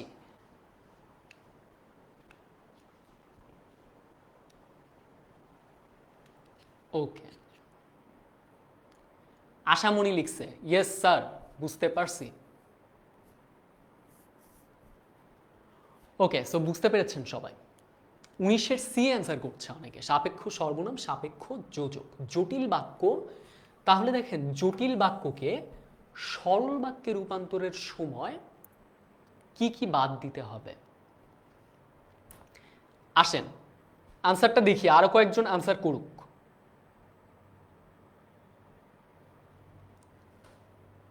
ক্লিয়ার ক্লিয়ার ক্লিয়ার লিখছে। আচ্ছা, আনসার দাও, 19-এর আনসার দাও, আসো। আচ্ছা দেখো, যারা রেগুলার ক্লাস করে, যারা নিয়মিত ক্লাস করে,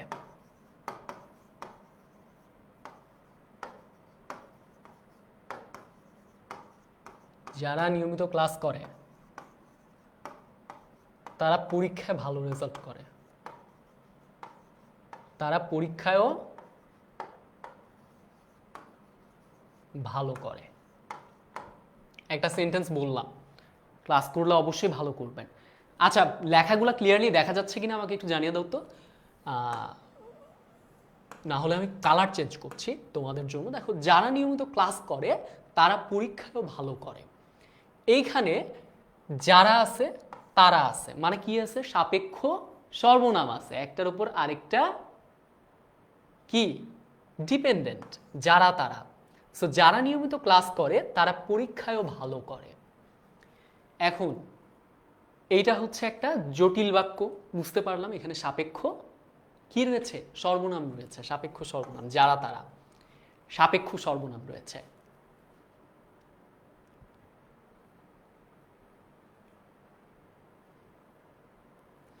এখন এই জিনিসটাকে আমার কি করতে হবে? সরল বাক্যে রূপান্তর করতে হবে। সো সরল বাক্যে রূপান্তরের সময় আমরা কি করব? জটিল থেকে সরল কি বাদ দিতে হবে? সাপেক্ষ সর্বনামটা বাদ দিয়ে দিতে হবে, যারা তারা। বুঝতে পেরেছেন?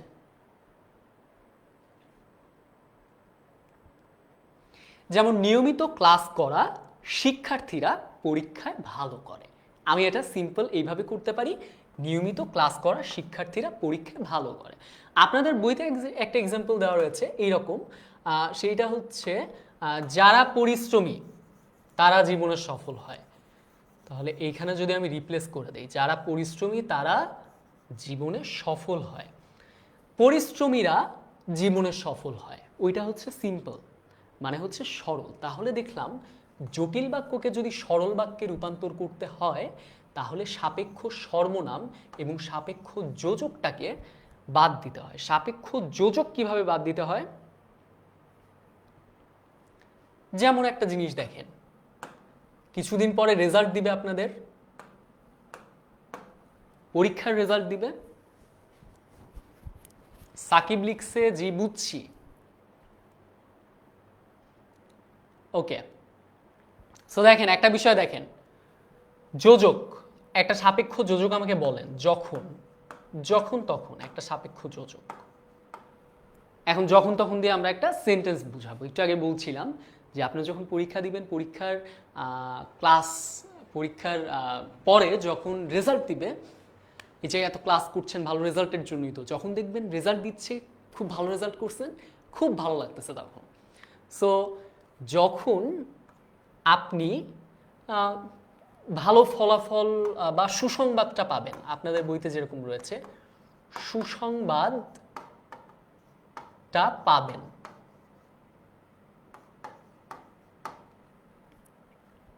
তখন আপনি খুব আনন্দিত হবেন, উচ্ছ্বাসিত হবেন, উচ্ছ্বসিত হবেন, আনন্দিত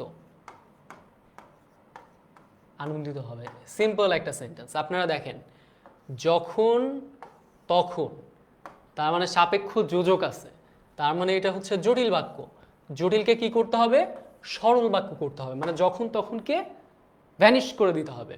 যখন তখনকে ভ্যানিশ করলাম, তাহলে কি পাইলাম?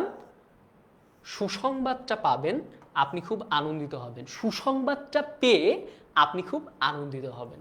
খেয়াল করেন, সমাপিকাটাকে অসমাপিকা বানাইতে হবে। কারণ কি? কারণ আমার সরল বাক্যে একটা সমাপিকা ক্রিয়া থাকে। তাহলে কি হবে? সুসংবাদটা পেয়ে আপনি খুব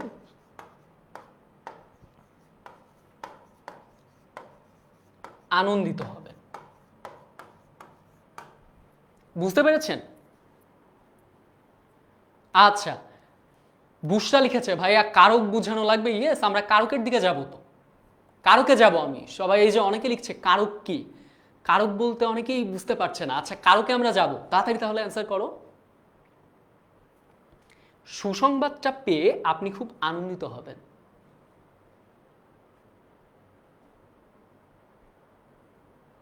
ওকে, কোনো ডাউট? কারক আছে? এই যে অনেকেই বলছে কারক কি, কারক সম্পর্কে আমরা তো পড়ব। এমডি জোনায়েদ সে বলেছে ভাইয়া একটু তাড়াতাড়ি যান। হ্যাঁ তাড়াতাড়ি, এইটা খুব ভালো বলেছ, আমরা তাড়াতাড়ি যাব, একটু ফাস্ট। আচ্ছা, তাহলে আসেন, তাহলে আনসারটা কি হচ্ছে? আনসারটা ওই যে আপনারা যেরকম ডি অ্যান্সার করেছেন সেরকম আনসারটা হচ্ছে ডি। একটু তাড়াতাড়ি যাব আমরা, সরি ডি না, সিতে ছিল এটা, সাপেক্ষ সর্বনাম এবং সাপেক্ষ যোজক। অলরাইট, এরপরে আসেন, তার দর্শন মাত্রই আমরা প্রস্থান করলাম। এটি কোন বাক্যের উদাহরণ? তার দর্শন মাত্রই আমরা প্রস্থান করলাম। সমাপিকা ক্রিয়া কয়টা আছে? একটা আছে। একটা সমাপিকা যদি থাকে তাহলে সেটা কি হয়? সরল বাক্য হয়। যখন বিপদ আসে, যখন তখন আসে, তার মানে কি নির্ভরশীলতা আছে একটা খণ্ড বাক্যের আরেকটার উপর, নির্ভরশীলতা আছে বাক্যটার পূর্ণ অর্থ প্রকাশ করার ক্ষেত্রে। তাহলে নির্ভরশীলতা মানে কি? জটিলতা। তাহলে জটিল বাক্য, জটিল বাক্যের অপর নাম কি বলছিলাম? মিশ্র বাক্য। তাহলে উত্তরটা কি? এই যে উত্তরটা সবার আগে দিয়েছে হচ্ছে আরিয়ানকে দেখতে পাচ্ছি, এটা 21 নাম্বার। 21 নাম্বার তো আরিয়ানই সবার আগে দিল। আচ্ছা, ফেসবুকে অনেকে 20-এ এখনো 20-এর এ দিচ্ছে, 21-এর সি। সুরাইয়া লিখেছে 21-এর সি, আরিয়ান 21-এর সি। ফেসবুক থেকে এখনো পর্যন্ত কেউ আনসার করতে পারে নাই, দেখি কে উত্তর দিতে পারে। 21-এর সি মনোয়ার লিখেছে। অলরাইট, 21-এর সি মিশ্র বাক্য। কোনটি যৌগিক বাক্য? যৌগিক বাক্য কি বলছিলাম? আচ্ছা, যৌগিক বাক্য এই যে কিন্তু এবং এরকম যোজক থাকে। অলরাইট, আচ্ছা তাহলে দেখেন, বিপদ আসলে দুঃখ আসে, এখানে একটা সমাপিকা ক্রিয়া, তাহলে এটা হচ্ছে না, এটা সরল বাক্য। দুঃখ ছাড়া বিপদ আসে না, একটা সমাপিকা ক্রিয়া, এটা সরল, যৌগিক না। বিপদ এবং দুঃখ এক সময়ে আসে, বিপদও আসে দুঃখও আসে। বিপদ দেখলে দুঃখ আসে, এটা অসমাপিকা, এটা সমাপিকা। তাহলে দেখো এই যে এবং, এই সেন্টেন্সটা কিন্তু আসলে কি মিন করছে? যে বিপদ আসে এবং দুঃখও আসে একই সময়ে, রাইট? তার মানে বিপদ এবং দুঃখ এক সময়ে আসে, এটা কি হবে? এই যে এবং আমরা দেখতে পাচ্ছি, অ্যান্ড অর বাট থাকলে সেটা কি হয়? সেটা হচ্ছে যৌগিক। ওই যে কম্পাউন্ড বলেছিলাম বাংলায় সেরকম, এটা কি? এবংটা কি? যৌগিক, সেন্টেন্সটা যৌগিক। আমি বিস্তারিত কিন্তু সংজ্ঞা লিখে পড়াচ্ছি না তোমাদেরকে, জাস্ট আমরা টেকনিকটা শিখছি যে কিভাবে জিনিসটাকে আইডেন্টিফাই করব। তানজিল লিখেছে, ভাইয়া আপনার ক্লাসে প্রথমবার করতেছি, আমার খুব ভালো লাগতেছে। থ্যাংক ইউ তানজিল, আশা করি একদম শেষ পর্যন্ত থাকবা। ওকে, একটু ফাস্ট যেতে হবে আমাদেরকে, আমাদের হাতে সময় কম। অলরাইট, তাহলে দেখেন, আমি বহু কষ্ট করেছি ফলে শিক্ষা লাভ করেছি, এটি কোন ধরনের বাক্য? এটা কোন ধরনের বাক্য? আমি বহু কষ্ট করেছি ফলে শিক্ষা লাভ করেছি, তাহলে এইটাও সমাপিকা, এইটাও সমাপিকা। আবার এইখানে একটা কি রয়েছে? যোজক রয়েছে, তাহলে এটা কি হবে? যৌগিক বাক্য হবে। তুমি চেষ্টা না করায় ব্যর্থ হয়েছ হবে, এটা হয়েছ হবে। তুমি চেষ্টা না করায় ব্যর্থ হয়েছ, একটা সমাপিকা ক্রিয়া, তাহলে এটা হচ্ছে সরল বাক্য। কোনটি জটিল বাক্যের উদাহরণ? ভারত ছেলেরা শিক্ষকের আদেশ পালন করে, এইখানে তো একটা সমাপিকা ক্রিয়া, তাহলে কি এটা? সরল বাক্য। আনসারগুলো একটু ফাস্ট করতে হবে, যারা রয়েছে আনসার একটু ফাস্ট করতে হবে।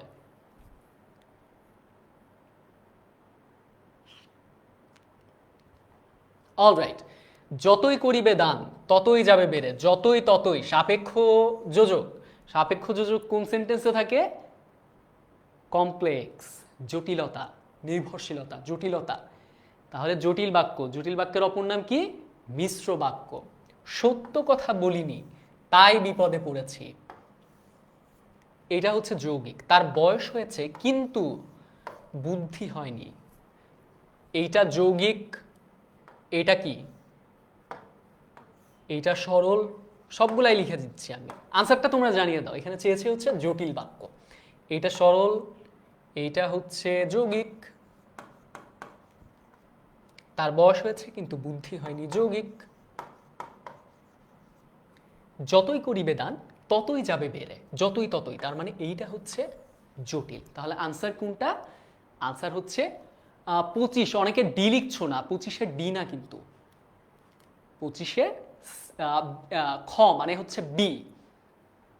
এই যে মুশফিকা উত্তর দিয়েছে বি। শেফা, শেফা লিখেছে বি, শুধুমাত্র বি লিখেছে, তার মানে শেফা মনে হয় নতুন এসেছে। একটা কিন্তু নিয়ম ওই যে বলেছিলাম আগের থেকেই, যে নাম্বারটা লিখবা তারপরে অপশনটা লিখবা। একটু ফাস্ট যেতে হবে আমাদেরকে। সালাম লিখেছে, ভাইয়া ক্লাস রেকর্ডেড থাকবে কি? ইয়েস, ক্লাসটা আমাদের 10 মিনিট স্কুল পেজে রেকর্ডেড পেয়ে যাবে। আর তোমার জন্য আরেকটা সুসংবাদ, সেইটা হচ্ছে সবগুলা ক্লাসে কিন্তু আমাদের পেজে রেকর্ডেড লাইভ হিসেবে আছে। তোমরা চাইলে বাকি যেই ক্লাসগুলো একটু সার্চ করতে হবে, তোমাদেরকে একটু স্ক্রল ডাউন করতে হবে, দেন তোমরা পেয়ে যাবা, 10টা ক্লাসই পেয়ে যাবা। তবে চেষ্টা করবা নেক্সট যে কয়টা ক্লাস আছে প্রত্যেকটা ক্লাসে লাইভ উপস্থিত থাকার জন্য। জুবাইর লিখেছে কারক, কারকের সমস্যা। আচ্ছা, কারকে আমরা যাব সবাই, কারকে আমরা যাচ্ছি। ওকে, সো আসো 26 নাম্বার প্রশ্ন। আরো অনেক প্রশ্ন রয়েছে। তার বয়স হয়েছে কিন্তু বুদ্ধি পাকেনি। উদাহরণটি কোন বাক্যের? বয়স হয়েছে কিন্তু বুদ্ধি হয় নাই। এই যেরকম তোমরা অনেকের বয়স হয়েছে, এসএসসি পরীক্ষা দিবে, বাট হচ্ছে তারা এখনো বুঝে না যে কি পড়া উচিত। এখন এখন হচ্ছে ওকে 26-এর সি। আচ্ছা 26 দেখি। স্নেহা লিখেছে ক্লাস কি রোজ হয় না? আমাদের ক্লাসের কিন্তু একটা রুটিন পাবলিশ করেছি আমরা। ওকে, সো বয়স হচ্ছে বুদ্ধি পাকেনি। সো বুদ্ধি তো হইছে তোমাদের নাকি? সেই কারণে ক্লাসে আসো, মানে নিজের ভালো নিজে বুঝতেছো এখন। আচ্ছা ভাইয়া সালাম না, এটা সাইম। ও সরি, আমার নামটা পড়তে একটু ভুল করেছি। নাম পড়তে যদি ভুল হয় মাইন্ড করা যাবে না, কিন্তু মন খারাপ করা যাবে না, কারণ অনেকগুলা কমেন্ট একসাথে চলতে থাকে। ওকে আসেন, তার বয়স হয়েছে কিন্তু বুদ্ধি পাকেনি, কিন্তু তার মানে যৌগিক। সত্য কথা না বলে বিপদে পড়েছি, বলে কি সমাপিকা না অসমাপিকা? অসমাপিকা। তাহলে বিপদে পড়েছি, একটা সমাপিকা, একটা সমাপিকা থাকলে কি হয়? সরল বাক্য হয়। আনসার বি 27-এর খ। কে কে অ্যান্সার করতে পারছে? 27 এখনো পর্যন্ত কেউ করতে পারেনি। আচ্ছা আমি মনে হয় একটু সময় কম দিয়েছিলাম। শশী অ্যান্সার করেছে। এরপরে দেখো মেঘ গর্জন করলে ময়ূর নৃত্য করে। কয়টা সমাপিকা ক্রিয়া? একটা সমাপিকা ক্রিয়া। একটা সমাপিকা ক্রিয়া থাকলে কি হয়? সরল বাক্য। ভিক্ষুককে টাকা দাও, এটি কোন ধরনের বাক্য? সিম্পল, মানে হচ্ছে সরল বাক্য। উদয়াস্তে পরিশ্রম করব তথাপি অন্যের দ্বারস্থ হব না। দেখো উদয়াস্ত পরিশ্রম করব তথাপি অন্যের দ্বারস্থ হব না, খুব খেয়াল করো জিনিসটা। তুমি এইটা জটিল বাক্য না যৌগিক বাক্য, এইটার মধ্যে একটু কনফিউজ তোমরা। এখানে কিন্তু কোনো জটিলতা নাই। দেখো উদয়াস্ত পরিশ্রম করব, উদয়াস্ত পরিশ্রম করব, এইটুকু যদি বাদ দিয়ে দিই তারপরেও কিন্তু পুরোপুরি অর্থ প্রকাশ করতে পারে, রাইট? কিন্তু এইটুকুর সঙ্গে ওইটুকু যোগ করা হয়েছে তথাপি যোজকটা দিয়ে। তার মানে হচ্ছে এই যে দুইটা ইংরেজিতে আমরা পড়েছি ইন্ডিপেন্ডেন্ট ক্লজ বা স্বাধীন খণ্ড বাক্যকে যুক্ত করা হয়েছে একটা যোজক দিয়ে, সেইটা হচ্ছে যৌগিক বাক্য। বারবার কিন্তু এক্সপ্লেন করছে এই কারণে। সবাই একটু বলবা যে এতবার এক্সপ্লেন করার পরেও বুঝতে অসুবিধা আছে নাকি কারো? 30-এর বি, ইয়েস। 31 নাম্বারটা অ্যান্সার করেন দেখি, একটু তাড়াতাড়ি করেন সবাই, একটু তাড়াতাড়ি করবেন একজন। আচ্ছা ওকে, সো আমাদের প্রতিদিন ক্লাস কয়টায়? জিহাদ প্রশ্ন করেছো। আমাদের ক্লাসের একটা রুটিন পাবলিশ করেছি আমরা, তোমরা রুটিনটা দেখে সেই সময় আমরা রোজ চলে আসি। আজকে 8ম ক্লাস চলছে আমাদের। নিচের কোনটি সরল বাক্য? যে ছেলেটি এখানে এসেছিল, যে সে সাপেক্ষ সর্বনাম, তার মানে হবে না, এটা জটিল। দোষ করেছ অতএব শাস্তি পাবে, দুইটা সমাপিকা ক্রিয়া, হবে না। বিপদ এবং দুঃখ একসাথে আসে, এইটা দেখতে সিম্পলের মতো মনে হলেও সিম্পল না, কারণ বিপদ ও দুঃখ একসঙ্গে আসে। জিনিসটা বিপদ আসে দুঃখ আসে এরকম। সে এখানে এসে সব কথা খুলে বলল, ক্রিয়া দেখতে পাচ্ছি এটা, কিন্তু এটা কি সমাপিকা না অসমাপিকা? তাহলে একটা সমাপিকা ক্রিয়া, একটা সমাপিকা ক্রিয়া, তার মানে হচ্ছে এইটাই সরল। দেখি কে ঠিক অ্যান্সার করছে। 31-এর ডি ডি ডি অনেকে লিখেছে। তাসনিমুর নাহার লিখেছে, পুষ্পিতা ভৌমিক লিখেছে, ইমন রাজ লিখেছে, পান্না চৌধুরী লিখেছে। অলরাইট, সত্য কথা বলিনি তাই বিপদে পড়েছে, এটা কি ধরনের বাক্য?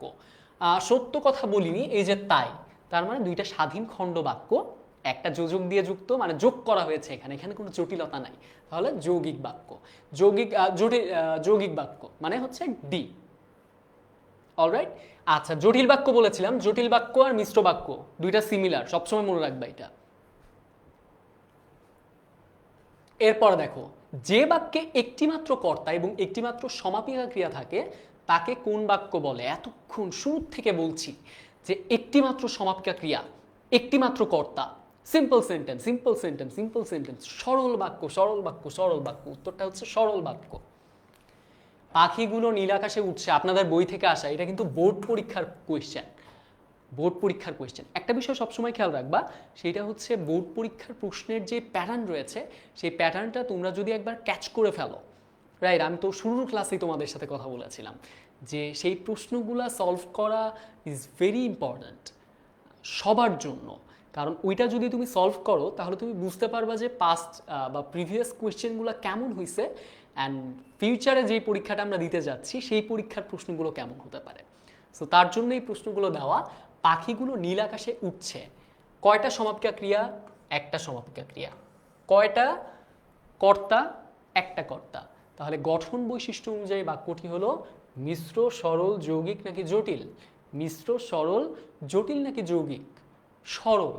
এতবার বলার পরেও দেখি কে ভুল করছে। কেউ এটা কয় নাম্বার? 34 নাম্বার। 34 নাম্বারের বি। দেখি বি বাদে অন্য কোনো অ্যান্সার যদি কেউ করে থাকে তার খবরই আছে। তসলিমা লিখেছে 33-এর এ। আচ্ছা, 33-এ রয়েছে সে এখনো। 34-এর বি। 34-এর বি ছাড়া অন্য কোনো অ্যান্সার পাচ্ছি না। তার মানে সবাই বুঝতে পেরেছে। অলরাইট, আসেন। সরল বাক্যে অনেক সময় কোনটি অনুপস্থিত থাকে? বিশেষণ, বিশেষ্য, সর্বনাম নাকি ক্রিয়া? সরল বাক্যে যেমন আমি যদি বলতে চাই যে আমার স্টুডেন্টরা অনেক ভালো, পুরো একটা সেন্টেন্স, আমার শিক্ষার্থীরা অনেক ভালো, এখানে কিন্তু কোনো ক্রিয়া নাই, কিন্তু ওই যে হয় ক্রিয়া, হ ধাতু থেকে উৎপন্ন ওই যে হয় ক্রিয়া, রাইট? ওইটা অনেক সময় কি থাকে? উহ্য থাকে। সো সরল বাক্যে অনেক সময় ক্রিয়াটা উহ্য থাকে, কিন্তু সেইটা তারপরেও পূর্ণ অর্থ প্রকাশ করে। বুঝতে পেরেছেন? তাহলে কি উহ্য থাকে? ক্রিয়া। যেমন লোকটি ভালো,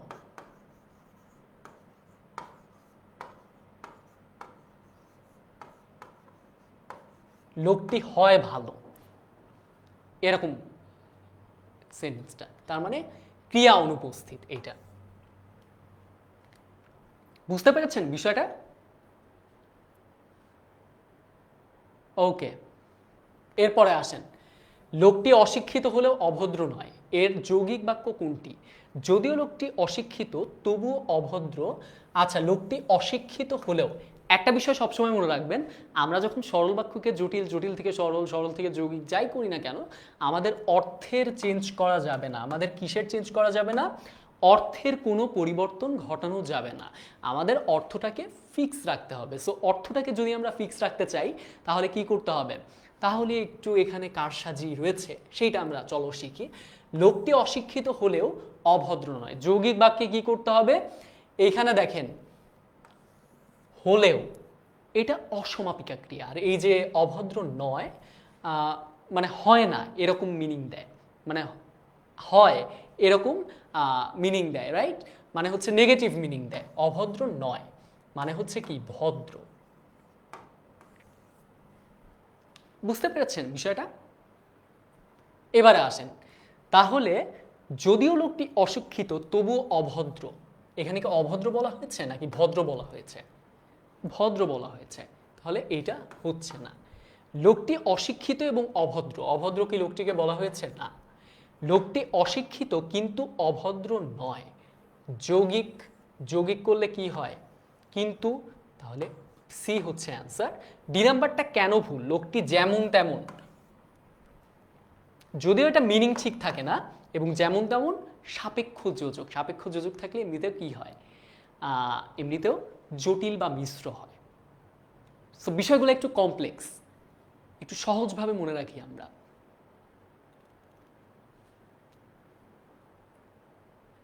অলরাইট, তাহলে উত্তরটা হচ্ছে সি। মেয়েটির বয়স অল্প কিন্তু বেশ বুদ্ধিমতী, এটি কোন ধরনের বাক্য? সরল, যৌগিক, জটিল নাকি বিবৃতিমূলক? একটু জানিয়ে দাও আমাকে দ্রুত। মেয়েটির বয়স অল্প কিন্তু থাকলে কি হয়? যৌগিক হয়। এরপর দেখেন নিচের কোনটি সরল বাক্য? আমি পড়াশোনা শেষ করে খেলতে যাব।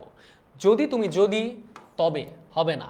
হামিদ বই পড়ছে আর সীমা রান্না করছে। এটা কি দুইটাই ইন্ডিপেন্ডেন্ট, দুইটাই স্বাধীন? তাহলে কি এটা যৌগিক। অন্ধকার হয়ে এসেছে, বন্ধুরাও মুখ ভার করে রইল। চিন্তা করে দেখেন সবগুলাতেই দুইটা বা একের অধিক সমাপিকা ক্রিয়া। একটা সমাপিকা ক্রিয়া এইটাই যে আমি পড়াশোনা শেষ করে খেলতে যাব, করে খেলতে, এগুলা কি অসমাপিকা ক্রিয়া, রাইট?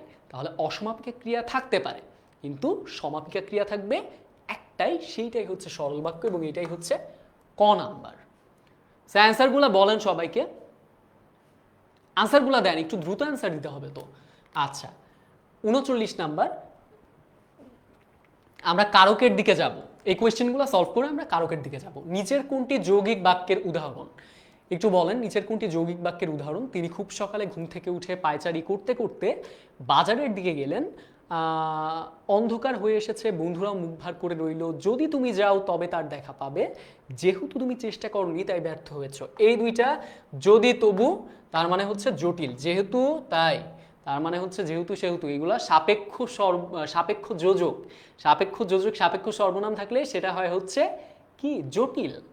অন্ধকার হয়ে এসেছে, বন্ধুরাও মুখ ভার করে রইল। অনেকবার বলেছিলাম যে এর মধ্যে ড্যাশও থাকতে পারে, যোজকের পরিবর্তে ড্যাশও যোগ হতে পারে, সেইটা হচ্ছে কি যৌগিক। আর এইখানে দেখেন তিনি খুব সকালে ঘুম থেকে উঠে পায়চারি করতে করতে বাজারের দিকে গেলেন, সমাপিকা ক্রিয়া একটাই, তাহলে এটা হচ্ছে সরল। উত্তরটা হচ্ছে খ। আমরা নদীর ঘাট থেকে রিক্সা নিয়েছিলাম, বাক্যটিতে আমরা কোন কারক? এইবার কারকে চলে আসলাম। সো কারক নিয়ে এতক্ষণ যারা যারা ওয়েট করতেছিলেন তাদের সময় এখন। অনেকে অনেকবার প্রশ্ন করছেন যে কারক কি, এই প্রশ্নটা করছেন, একদম সিম্পল প্রশ্ন করছেন। সো কারক কি আমি সেইটা আপনাদেরকে বলবো। ওকে, আমরা স্লাইডে চলে এসেছি। সো একটু দেখেন, খেয়াল করেন। অলরাইট, সো এতক্ষণ পর্যন্ত আপনার যে বন্ধু কারক নিয়ে সমস্যা রয়েছে এখন কিন্তু তাকে মেনশন করে দিতে পারেন। কারক শুরু করতে যাচ্ছি আমরা। সো দেখেন বিষয়টা হচ্ছে আমরা নদীর ঘাট থেকে রিক্সা নিয়েছিলাম, একটা সেন্টেন্স। কোনো একটা সেন্টেন্সে কারক কয় প্রকার? কারক হচ্ছে 6 প্রকার। 6 প্রকারের কারক আমরা পড়ছি, তো 6টা প্রকারই আমি এইখানে কাভার করব। যেটা বলছিলাম, কোনো সেন্টেন্সে ক্রিয়ার সঙ্গে অন্যান্য নামপদের যে সম্পর্ক, নামপদ কি হয়? বিশেষ্য আর সর্বনাম। বিশেষ্য আর সর্বনাম। আমার সাথে সাথে বলেন, পড়তে থাকেন, জোরে জোরে পড়তে থাকেন, সমস্যা নাই। আমার সাথে সাথে বলেন বিশেষ্য আর সর্বনামের ক্রিয়ার সাথে যে সম্পর্ক, ওই সম্পর্কটার নাম হচ্ছে কারক। ক্লিয়ার? কারকের সঙ্গে এতক্ষণ কারক কি, এই বেসিক কোয়েশ্চেন যারা ছিল, ক্লিয়ার কিনা? এবারে আসেন দেখেন, নিয়েছিলাম এইটা হচ্ছে ক্রিয়া, ক্রিয়ার সাথে সম্পর্ক আছে কার? আমরা। তাহলে নিয়েছিলাম, কে নিয়েছিল? একটু খেয়াল করেন বিষয়টা, এই যে সম্পর্কগুলো পাওয়ার জন্য বিভিন্ন কোয়েশ্চেন করতে হবে। কাকে কোয়েশ্চেন করব? ক্রিয়াকে কোয়েশ্চেন করব, কারণ ক্রিয়ার সাথে যেহেতু সম্পর্ক, তাহলে ক্রিয়াকে একটু প্রশ্ন করেন। নিয়েছিলাম, ক্রিয়াকে যদি আপনি কে দিয়ে প্রশ্ন করেন তাহলে আপনি পাবেন হচ্ছে কর্তাকারক। কি পাবেন? কে দিয়ে প্রশ্ন করলে পাবেন হচ্ছে কর্তাকারক। আপনি যদি কি অথবা কাকে দিয়ে প্রশ্ন করেন, নোট ডাউন করেন এই বিষয়টা, কি অথবা কাকে দিয়ে প্রশ্ন করেন তাহলে পাবেন হচ্ছে কর্মকারক। আপনি যদি প্রশ্ন করেন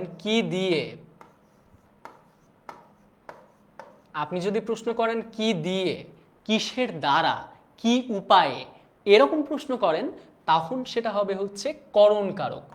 অপাদান কারণ কি? অপাদান কারক পাইতে হইলে কোথা হতে, কোথা থেকে, এরকম প্রশ্ন করতে হবে। কি প্রশ্ন করতে হবে?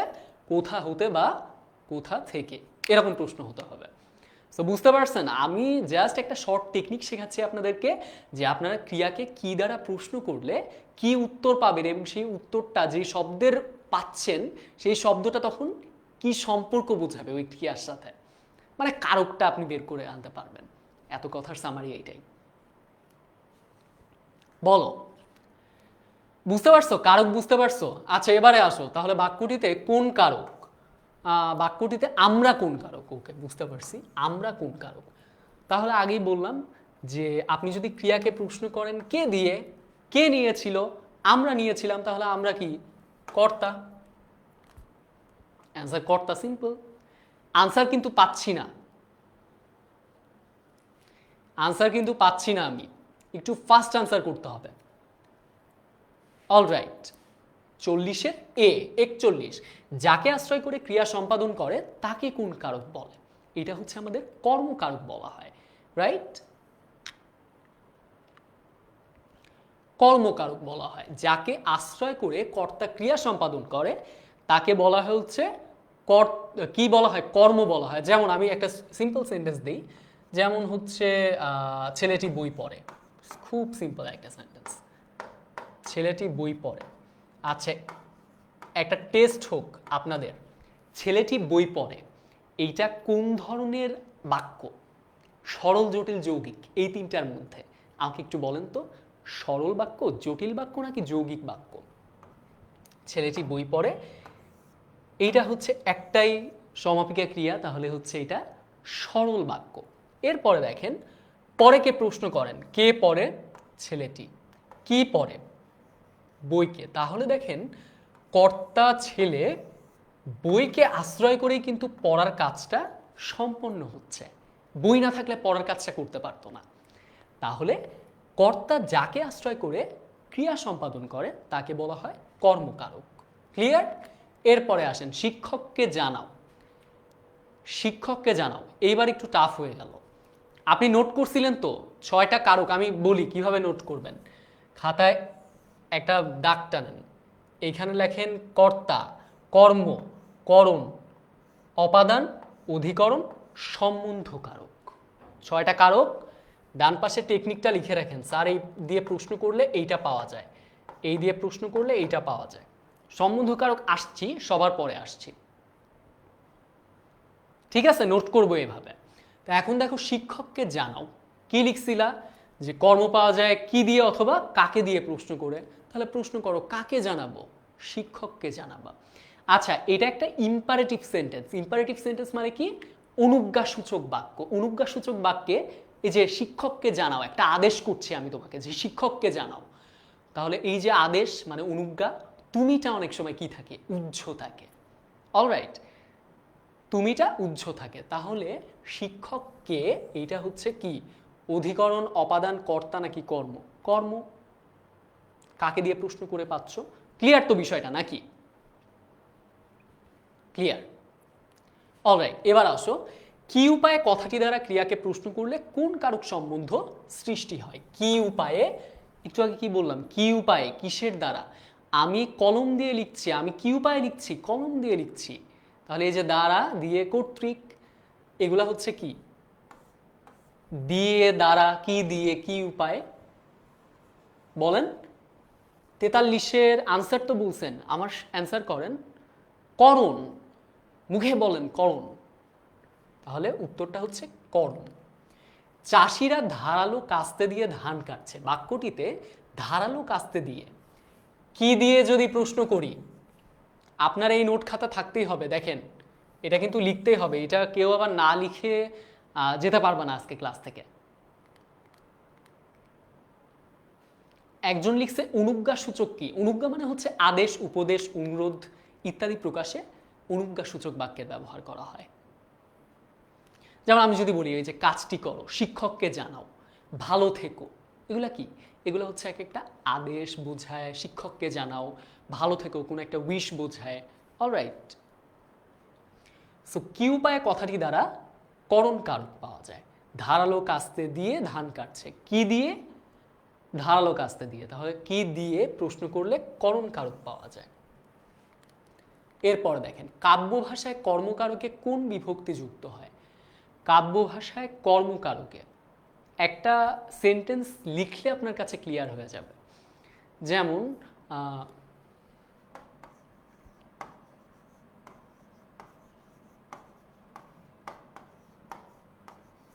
সবাই একটু পড়েন, আমারে তুমি করিবে ত্রাণ, আমারে তুমি করিবে ত্রাণ, এ নহে মোর প্রার্থনা। খুব ভালো মতো খেয়াল করেন, কাকে ত্রাণ করিবে? আমাকে। শব্দটা কি ছিল? আমাকে। কিন্তু এইটা একটা কবিতার লাইন, মানে কি কাব্য ভাষায়। কাব্য ভাষায় কর্মকারক কাকে দিয়ে প্রশ্ন করে আমাকে পাচ্ছি না, কাকে? তাহলে কাকে কি ব্যবহার করা হলো? রে। কোন বিভক্তি যুক্ত হয়েছে? রে। বুঝতে পেরেছেন বিষয়টা? সেন্টেন্সটার দিকে তাকাইলেই বুঝতে পারবেন। সবাই একটু জানাবেন আমাকে যদি একটা জিনিস বলি, আপনারা যদি বুঝতে না পারেন একটু কাইন্ডলি জানাবেন, আমি আবার এক্সপ্লেন করব।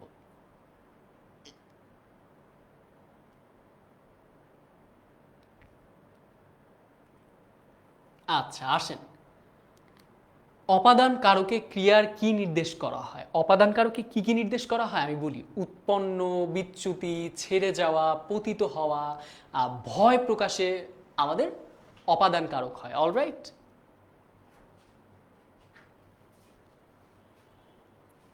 বুঝতে পারছি? ওকে, এইটার আনসার করি আমরা সবাই।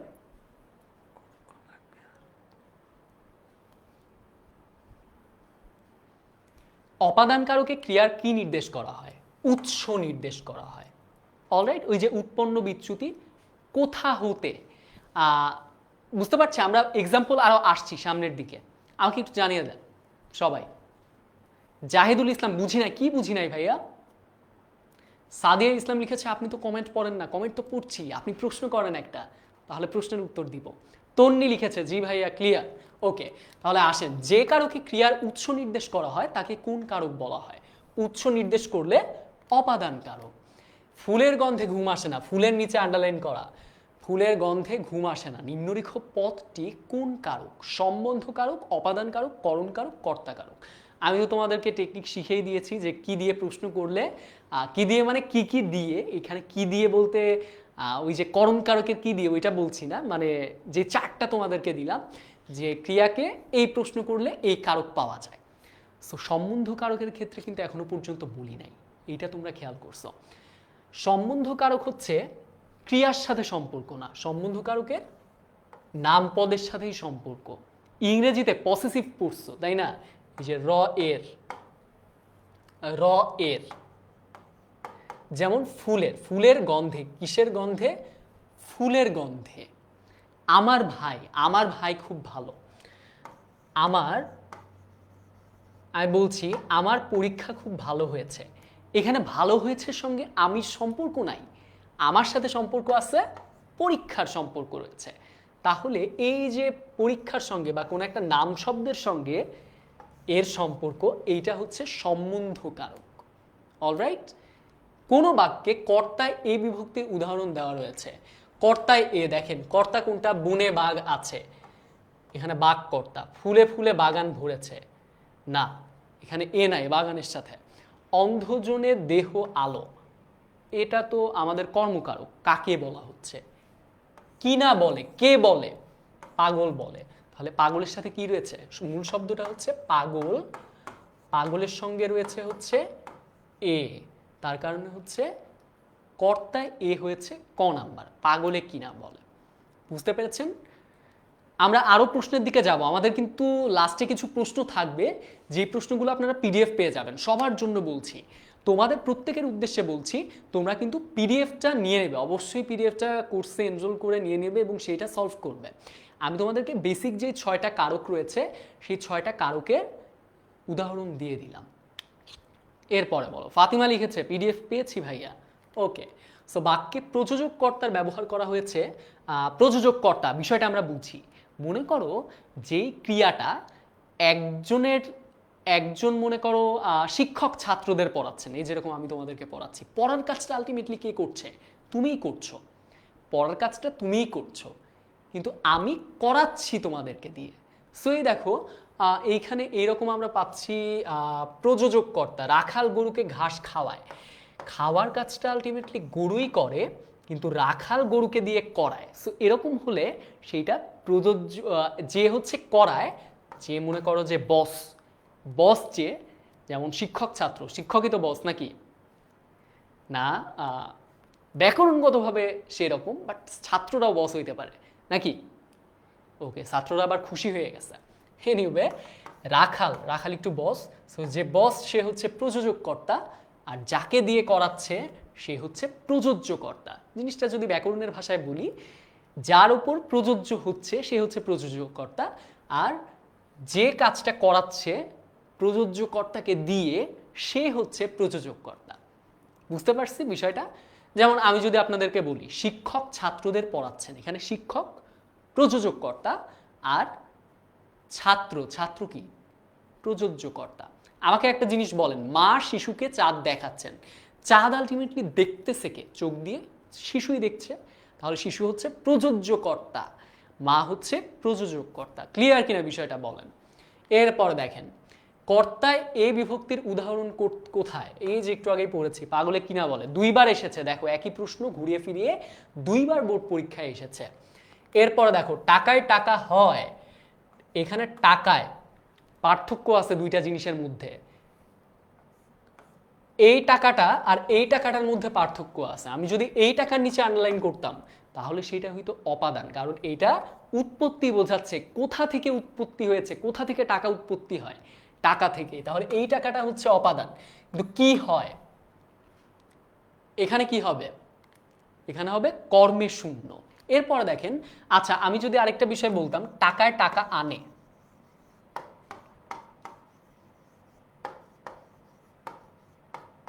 টাকায় টাকা আনে, আমি যদি এরকম বলতাম, এইখানে দেখেন টাকায় টাকা আনে, এই টাকাটা কি? তখন কি আর উৎপত্তি অর্থ বোঝাচ্ছে? উৎপত্তি অর্থ না, তখন এইটা হয়ে যায় কর্তা। এটা কি হয়? কর্তা। আর এইটা হয়ে যায় কি? এইটা হয়ে যায় কর্ম। কি আনে? বুঝতে পেরেছেন? আচ্ছা আচ্ছা, এটার কোন বাক্যটিতে কর্মকারকে শূন্য? ডাক্তার ডাকো। জগতে কীর্তিমান হয় সাধনায়। আমি যদি বলি জগতে কীর্তিমান হয় কিসের দ্বারা? সাধনার দ্বারা। তাহলে সাধনায় এটা কি হবে? করণকারক হবে। অলরাইট, আমরা আরও কিছু প্রশ্ন শেষ করব। Already you are so tired for long 1.5 hour তোমরা ক্লাসটা করছো, সো আমি বুঝতে পারছি তোমাদের অবস্থাটা। এনিওয়ে, আমরা সবগুলা একটু দু একটা এক্সাম্পল করার পরেই আমরা ছুটিতে চলে যাব। অলরাইট, দেখেন আমরা 60 পর্যন্ত করব, 60 পর্যন্ত করব আমরা। কোন বাক্যটিতে কর্মকারকে শূন্য বিভক্তি রয়েছে? শিক্ষক মহোদয় ছাত্রকে পড়াচ্ছেন, তারা বল দ্বারা খেলে। কর্মকারকে শূন্য। দেখেন ছাত্রকে, কাকে পড়াচ্ছেন? ছাত্র কি, তাহলে কে? কে রে রে, কারক বিভক্তিটা পড়ছি আমরা, 7টা বিভক্তি মুখস্থ না? মুখস্থ থাকা চাই কিন্তু। তারা বল দ্বারা খেলে, এটা করণ। ডাক্তার ডাকো, আমি ঢাকা যাচ্ছি, ডাক্তার ডাকো। একটু আগেও পড়েছি, দেখো একই রকম প্রশ্ন বারবার রিপিট হয় কিন্তু। খেজুর রসে গুড় হয়, অপাদান কি বোঝাতে অপাদান হচ্ছে? খেজুর রসে গুড় হয় জাত বোঝাতে। জাত মানে কি? জাত মানে হচ্ছে তৈরি হয়েছে এমন। তাহলে খেজুর রস থেকে তৈরি হয়েছে, কোথা হতে তৈরি? খেজুর রস থেকে তৈরি হয়েছে। বাঘে মহিষে এক ঘাটে জল খায়, এটা আমি তোমাদেরকে এই ক্লাসের আগেই বুঝিয়ে দিয়েছি, উত্তরটা পারতে হবে। দেখি 57 নাম্বার কোয়েশ্চেন, আমরা 60 পর্যন্ত করব। এটা হচ্ছে ব্যতিহার কর্তা। ভাবাধিকরণে সবসময় কোন বিভক্তি যুক্ত হয়? এইটা একটু ভালো একটা কোয়েশ্চেন। ভাবাধিকরণে সবসময় কোন বিভক্তি যুক্ত হয়? ভাবাধিকরণ জিনিসটা আমরা একটু পড়ব। এটার অ্যান্সারটা হবে সপ্তমী। সপ্তমী কি? এ অ তে এতে। ভাবাধিকরণ জিনিসটা হচ্ছে আপনার মনে করবেন যে একটা ঘটনা, রাইট? যেমন হচ্ছে সূর্যোদয়ে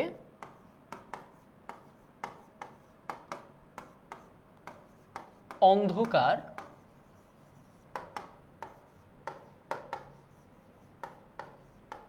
দূরীভূত হয়। এখানে দেখো সূর্য উদয় হয়, তারপরে অন্ধকার দূরীভূত হয়। সো এরকম বোঝালে এই যে সূর্যোদয় হয় তারপরে অন্ধকার দূরীভূত হয়, তখন সেটা হয় ভাবাধিকরণ কারক।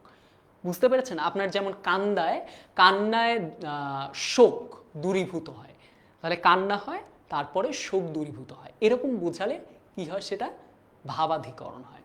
এক্সাম্পল দিয়ে বুঝালাম আপনাদেরকে। এরপরে আসেন এই যে কান্নায়, এটা তো আপনারা বুঝতে পারবেন ভাবাধিকরণ, অলরেডি বলে দিয়েছি। নাম্বার 60 আমাদের আজকের লাস্ট একটা কোয়েশ্চেন, আজকের লাস্ট কোয়েশ্চেন বাংলার। কারো কোনো কোয়েশ্চেন? তানজিল লিখছে স্যার অপাদান কারক মানে কি? অপাদান কারক হচ্ছে উৎপত্তি, পতিত হওয়া, ছেড়ে যাওয়া, স্থানান্তর অথবা ভয় ভীতি প্রকাশ করলে সেটা হচ্ছে অপাদান কারক হয়। অপাদান কারককে কি প্রশ্ন করবেন? কোথা হতে দিয়ে প্রশ্ন করবেন। ক্রিয়াকে কোথা হতে দিয়ে প্রশ্ন করে যেটা পাবেন ওইটা নিচে আন্ডারলাইন যদি করা থাকে তাহলে সেটা অপাদান কারক। ক্লিয়ার? কাজী নাবিলা নওশিন সে লিখেছে ক্লিয়ার।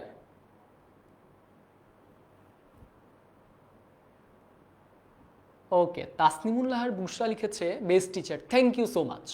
আর খুব ভালো লাগছে তুমি একদম লাস্ট পর্যন্ত আছো। সো লাস্টেরটা উত্তর দিয়ে দাও, লাস্টেরটা একদম লাস্টেরটা উত্তর দিয়ে দাও। সারা রাত বৃষ্টি হয়েছে, অধিকরণ কারক। আচ্ছা, অধিকরণ কারক তো আমরা আলোচনা করেছিলাম। একদম লাস্টে অধিকরণ কারকটা নিয়ে আরেকবার আমরা পড়ি। স্থান, কাল, বিষয় বুঝাইলে সেইটা হচ্ছে অধিকরণ কারক। সিম্পলি এতটুকু মনে রাখেন, স্থান, কাল, বিষয় বুঝাইলে। যেমন আমি যদি বলি তোমরা, খুব বলতে ইচ্ছা করছে যে তোমরা বাংলায় খুবই ভালো, একটা বিষয় বুঝাইলাম, বাংলা বিষয়। সো বিষয় বুঝাইলে সেইটা হচ্ছে অধিকরণ কারণ, যদি বাংলার নিচে আন্ডারলাইন করা থাকে। ছেলেটি অঙ্কে কাঁচা, কোন বিষয়ে কাঁচা? অঙ্কে কাঁচা। আমি যদি বলি তোমরা ঢাকায় আছো, কোথায় আছো? ঢাকায় আছো, স্থান অধিকরণ। কিন্তু আমি যদি বলি ট্রেনটি ঢাকা ছেড়ে গেল, তখন কিন্তু আর ঢাকায় নাই ট্রেনটা, কি হয়েছে? অলরেডি ছেড়ে চলে গেছে। কোথা থেকে দিয়ে প্রশ্ন করো, কোথা থেকে চলে গেল? ঢাকা থেকে, তখন সেটা অপাদান কারক। বুঝতে পারছেন বিষয়গুলা? খুব ইজি। 60 সি লিখছে রাইসা, আর ডি লিখেছে শশী, তন্নিও লিখেছে সি। দেখি কি সারা রাত, সারা রাত কি টাইম বুঝায় না? সারা রাত বৃষ্টি হয়েছে, টাইম বুঝাইলে কি হয়? অধিকরণ কারক হয়। সেরকম দেখবা অনেকগুলা প্রশ্ন এখানে আমি তোমাদের জন্য অ্যাড করে দিয়েছি। এনিওয়ে সরি, ধন্যবাদ স্লাইডে আমাদেরকে যেতে হবে না, ধন্যবাদ দিতেই হবে সবার লাস্টে। সো ধন্যবাদ স্লাইডে আমরা চলে যাই। ধন্যবাদ দেখলে সবার একটু খুশি খুশিই লাগে। সো আজকে ধন্যবাদ। তবে একটা বিষয়, সেইটা হচ্ছে আরও বড় ধন্যবাদ পাবেন যখন এসএসসিতে জিপে 5টা নিয়ে আসতে পারবেন, A+টা নিয়ে আসতে পারবেন। অলরাইট, আপনাদের সঙ্গে আবারও দেখা হবে পরবর্তী কোনো ক্লাসে। আজকের ক্লাসটা কেমন লাগলো সেটা আমাকে জানিয়ে দিবেন। আর যদি কোনো সমস্যা থেকে থাকে এই রিলেটেড, তাহলে যে কোনো সময় কোয়েশ্চেন করতে পারো। আমাদের যে কমিউনিটি রয়েছে 10MS SSC HSC স্টুডেন্টস, সেখানে তোমরা রিচ করতে পারো তোমাদের টিচারদেরকে, আমাকে বাংলা বিষয়ে যে কোনো সমস্যা জানাতে পারো। অনেকে থ্যাংক ইউ লিখছো, থ্যাংকস স্যার। ক্লাসটি কেমন লাগলো সেটা অবশ্যই জানিয়ে দেবো। আর একটা বিষয়, সেটা হচ্ছে পিডিএফটা অবশ্যই নিবে এবং লাস্ট পর্যন্ত প্র্যাকটিস করবে। এইটা কিন্তু তোমাদের একদম মানে করতে হবে, must to do. Alright, so ভালো থাকবে সবাই। সবার সঙ্গে আবার পরবর্তী কোনো একটা ক্লাসে দেখা হবে। আজকের মতো বিদায়।